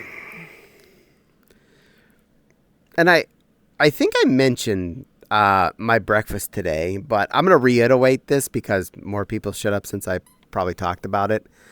I did 2 big spoonfuls of the dehydrated vegetables again and 2 wicks of the ramen. And I didn't cook it any extra this time. Just the regular, put them in until the water comes to a boil and cook it for as long as the ramen cooks. Veggies were perfect. And oh my glob, it was so juicy and delicious. I had no idea dehydrated vegetables could be that good. They were... I think part of it is because they are dehydrated, they are that good. Because they're concentrated vegetable in a smaller position. And even though they're hydrated and back to squishy, they didn't get super big. They're still tiny bites of concentrated, delicious vegetable flavor. So, I more tasted a lot of the different flavors, not just the carrots like I did last time. But oh my God, the carrots in that. It is just like the loudest, sweetest carrot flavor I think I have ever had is from these dehydrated vegetables. I am half tempted at MFF to make you eat a cup of noodles with vegetables in it just to enjoy these vegetables. I mean, it's a snack, but... Yeah, I mean, I'm not going to oppose this. You know what? You provide that, I'll provide the drink. Cool. I'll make you a 66-cent cup of noodles with a spoonful of vegetables, and you buy me expensive alcohol. This seems like fair trade. Actually, for both paper, it's actually not that expensive. Now, if you're in a, going to buy it at a bar, then yeah, it'd be an expensive drink, but... That's true. Yeah, bar drink expensive. Homemade mixed drink much less expensive. Mixed in a restaurant. Oh my God. Oh, their prices are strangely good. Still more expensive than making it yourself, but not by much. I tested my rice cooker today. I think I need to adjust the amount of water a little due to steaming veggies at the same time. This is true. If you're trying to do the steaming vegetables and the rice at the same time, you may need a little bit more water. But fiddle around with it with that. You'll get varied results. But yeah, steaming and cooking rice at the same time, such an easy win item right there. Cooking rice and not have to think about when it gets done. I love that. Jack's giving paws. Heartwood paws. Those are cute paws. Yeah, I figured it. Like our rice cooker, I know, most of the time I end up making a full unit of rice, which is 2 full cups of dry rice. As the rice is a little drier than it should. I already added like an extra cup. Yeah, but the veggies do eat a little bit of that. Anytime you're adding a bonus factor, it eats up a little. So with my 4 cups of rice, or my 2 dry cups of rice in there, I put in right at about 3.5 cups of water from the measuring cup into the rice cooker. And it makes a perfect full cylinder of rice, which is a perfect amount to make a single wok worth of fried rice, or to serve with General Tso's and have enough leftover rice for all of the leftover General Tso. that's another thing I need to do. I need to make fresh General So's again. I haven't done that in a hot minute. Dank Berries isn't Borderlands 2. I know. I'm sorry. Borderlands 2, we're currently on Borderlands 3, Nepal and I, and that's Sunday nights. So if you want to see more Borderlands 3, come in on Sunday nights. We will be definitely playing that.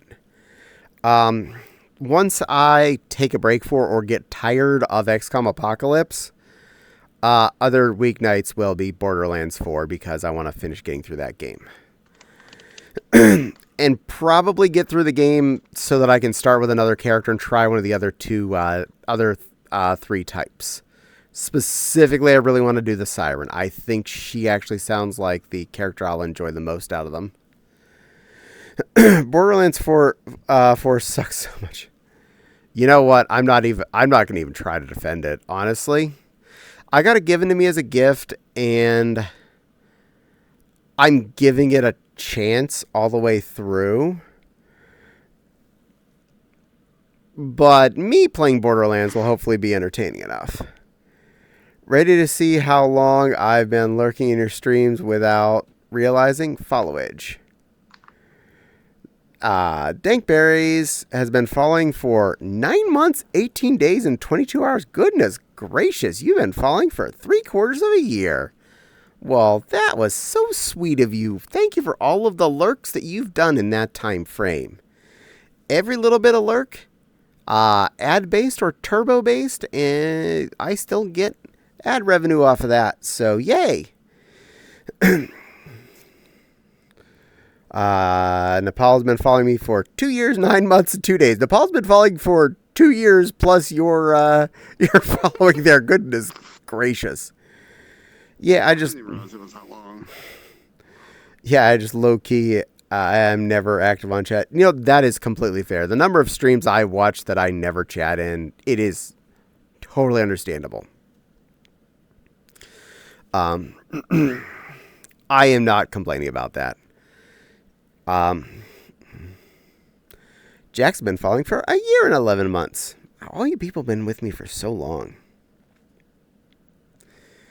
And for all of you with your little Prime hats, don't forget, spend your Prime sub on a streamer you like. Doesn't have to be me, but make sure it's a streamer you enjoy watching. It does help them just as much as a regular sub does. They'll make the money off of it.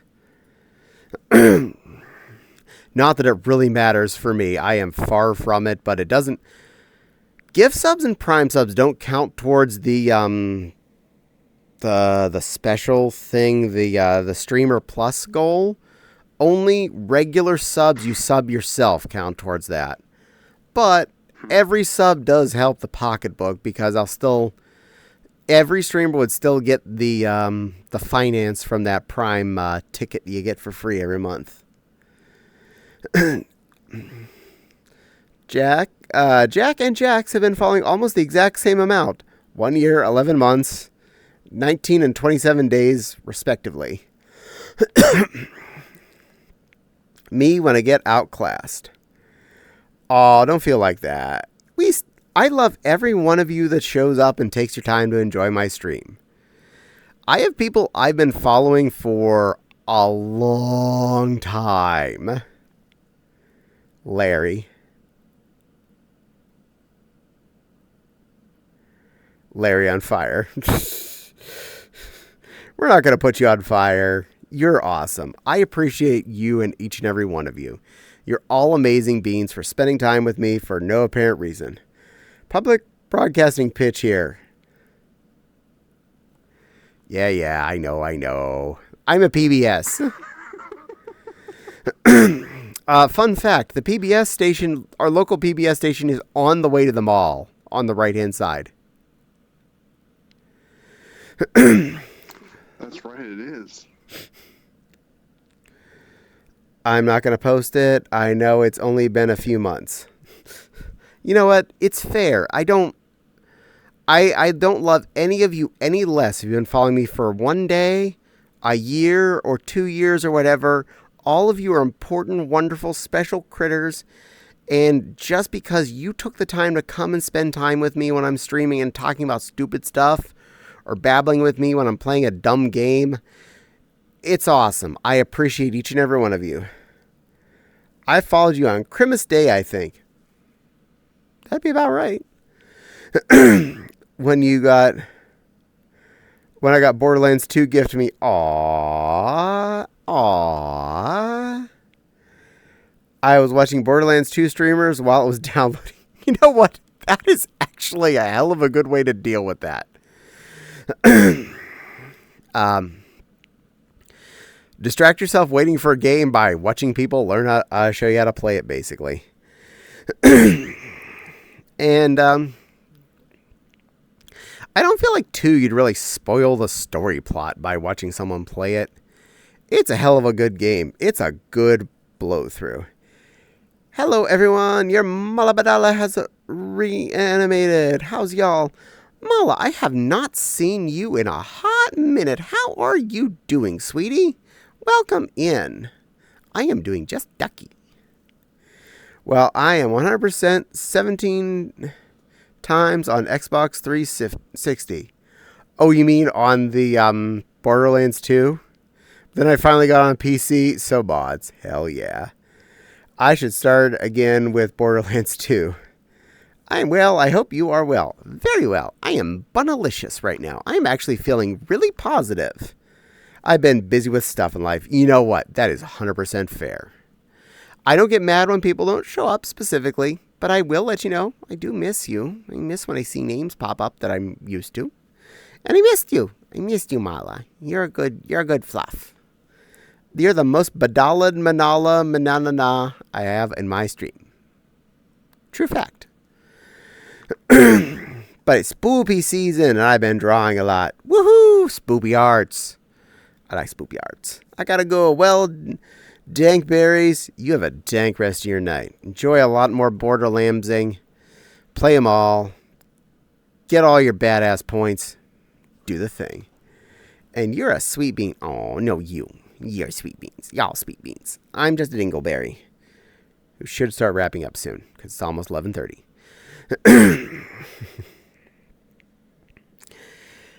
And I probably want a snack. Snack is good. Yeah, I'm giving Borderlands 4 a good solid chance off full playthrough. I'm gonna make it through that game. It was gifted to me. I don't wanna stick my nose up at a gift like that. Snack, have a Cheerio. I'll have a Cheerio. And I actually have been thinking about taking time to play Borderlands 1.5 again just to see if I can get through it. What was 1.5? It came out after 2 did. But it was made by another producer. And I was having a lot of bullet sponge problem with it on first playthrough. And a lot of like over spawning bad guys. You go into a room and it's like bullet sponge, bullet sponge, bullet sponge, bullet sponge, bullet sponge, bullet sponge, bullet sponge. And I'm like, oh my god, are they done spawning another guy? I've had enough another guy. And then it goes, oh, you finally killed him. Good, I can go look for the MacGuffins I'm supposed to find 5 in the room. I find 4 of them, and by the time I found 4 of the things I can't find, the timer's run out, and the respawn starts again. And I have to kill all the bad guys again. And that's actually when at that point, I know it was a secondary quest, but I quit playing the game right then because I was just, look, if I can't find 5 things in a room this early in the game, I am going to not make it through this game. Yeah. This shouldn't have been hard. This should have been easy. And if they're making this hard on me, I noped the hell out of it. I actually turned the game off and I was done. I've been gaming with Re4 and Remake, Resident Evil 4 Remake, and Destroy All Humans 2. Nice. Well, I hope you're enjoying those. Nepal and I finished Borderlands 2. I think we finished playthrough 2 of the main story and part of some of the DLC before we quit off on that. Mm-hmm. And now we're on Borderlands 3. And I've also been playing XCOM Apocalypse a lot. I played Cosmos Cosmic Adventure for half a night. And I've been playing other weird stuff. Just whatever floats my boat that night. I've been laughing my butt off with Destroy All Humans 2. I love the remake of it. Yay! Have not played that one, but hey, if you're enjoying it, I'm all for it. Whatever games make people happy. I like a lot of stuff. I'm a wide variety type of gamer. But old person points here. I've been gaming since before a lot of you were alive. I first picked up an Atari controller at one of my cousin's house back way before kindergarten. Probably Nepal was alive before I did that. Because you're not that much younger than me. I think you were at least alive before I touched a controller. What year? Probably 83 or 84. I can't be sure. It's right around when I was born. Yeah, so you might have been born before I actually played game. Because that would have been when I was like 3. And I'm not saying I would have been good, but that would have been when I would have first touched an Atari controller at Sam and Doug's house. Okay, Grandma. Yeah, I know. It's a goofy game, but aliens shoving probes in humans' butt, especially towards hippies, KGB, and ninjas. Nice. But I started playing games when you were like a block shooting other blocks with other blocks, aka Atari. So I've been gaming from Atari to Nintendo and onward. I remember when the Nintendo was a new thing and we had the first Super Mario Brothers, and the first time I played that in Duck Hunt, it was life-changing. That's how much I was excited by that.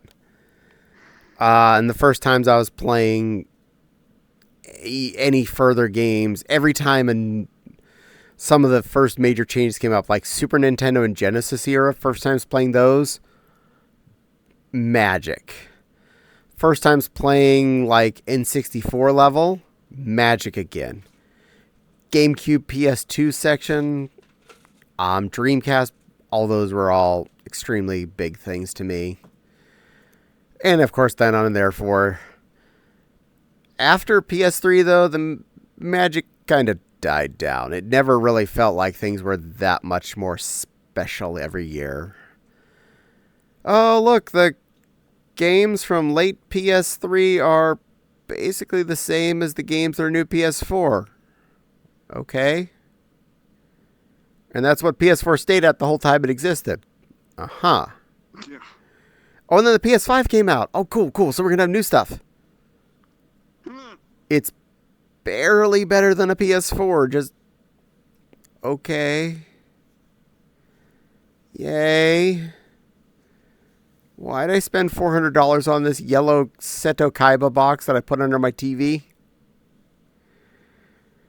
Oh, well. That's the thing I own. At least the Switch was portable. Nintendo's the only ones that's been at all groundbreaking. And Switch 2, I don't feel even scratch that itch at all. But what? I know why you got a PS5. Why? You wanted a space heater. That's what my computer's good for. Another space heater. Yeah, one for the living room. I understand that. That makes more sense. PS2 and GameCube were peak game experiences for me. That is a good way to look at it.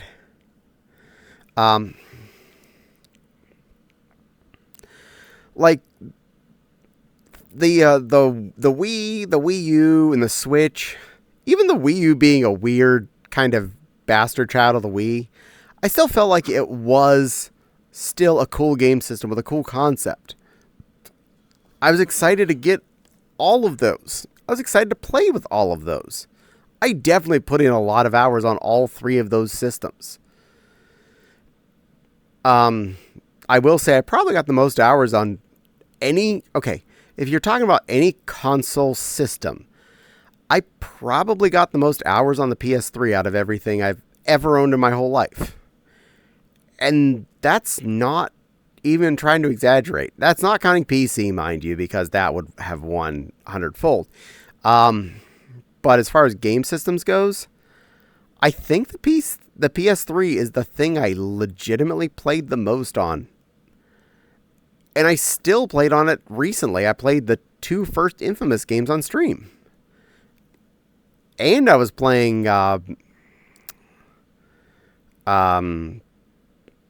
Brutal Legend for a while too. That was a PS3 copy.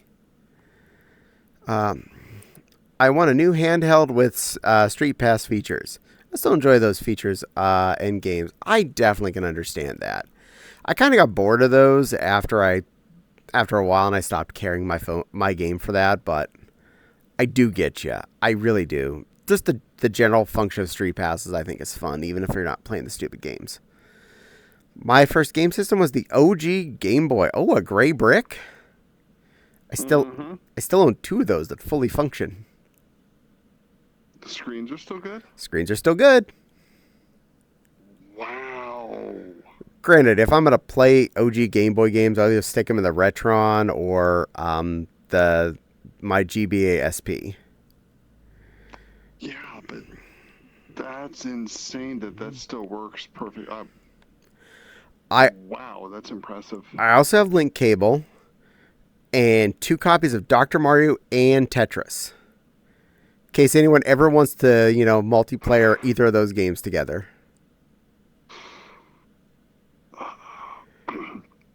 Yeah. I have weird hobbies. The link cable. I've not heard of the link cable in a long time. I was weird about stuff like this. None of this ever got thrown away. All of it is kept. Same. Apparently, Rand Fox with you on that.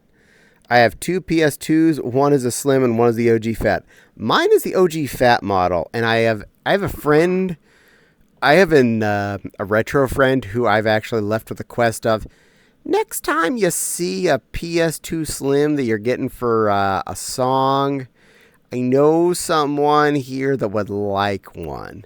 Because I really kind of think they look cool and they have less failure rate. And I have a hell of a lot of things that I can play on PlayStation 2 between my PS2 and PS1 games. So if that box ever died, I'd be really sad. And I'd probably just go to the Action Replay place next to us and buy whatever PlayStation 2 type I could find. I would play Destroy All Humans 1 and 2 because those games are just wacky and fun. Also Persona 3 FES, Persona 4, even the old Ratchet and Clank. This fair. There's a lot of good shiz on the PS2. It had a lot going on. It belongs in a museum. The Slim is definitely better. A little flat for my taste, but that being me being picky about the look. Oh, you have a Mega Man Legends? I have the Mega Man Legends copies on Switch. So I have Legends 1 and 2 on that. I also have the first Legends on DS, on 3DS. So I have that version too. Which I'd only ever probably play the first 6 anyway, so that's fine. That's what's on the first Switch cartridge. But yeah, I have a lot of good PS2 games. I had a lot of good memories of playing with that too. It had a lot of fun 3D platformers, a lot of good action, a lot. So 110% on that bad boy. It's a winner system. And you add in the fact that it backwards compatible is the PS1. I also bought a bunch of PS1 games used after I bought my PS2, which basically opened me to another 7,000 game library I could potentially buy games from. Which is scary when you think about how many games were made for the PS1. Yeah, there was less shovelware on the PS1 than there was on Nintendo. Yeah, less shovelware and thousands of games. I also played Sly Cooper on my PS2. Oh yeah, definitely. And when I confirmed, and that's when I confirmed I was a furry. Makes sense. Sly Cooper, Ratchet and Clank, and Ty the Tiger. Best furry games. Nice. All right, now I have to see if Sly Cooper's on Steam. 1 moment. Probably is. Okay, I definitely need to wrap up because I think I need to use the potty. And I'm getting hungry. So I'm going to see who's available to raid to while you're shopping for your Coops of the Sly. I raided that one recently, so no. How long's that been going? What are they up to? That's available. That's a target. Show more. Oh, wait. There's someone I haven't got a chance to raid. And they're nice. I have a target. I'll come back and idle another person later, too. Oh, yeah. Yeah, she's nice. She's an artist. She's fun. She's playing game, though. We are going there. This is happening. Dink. Dink.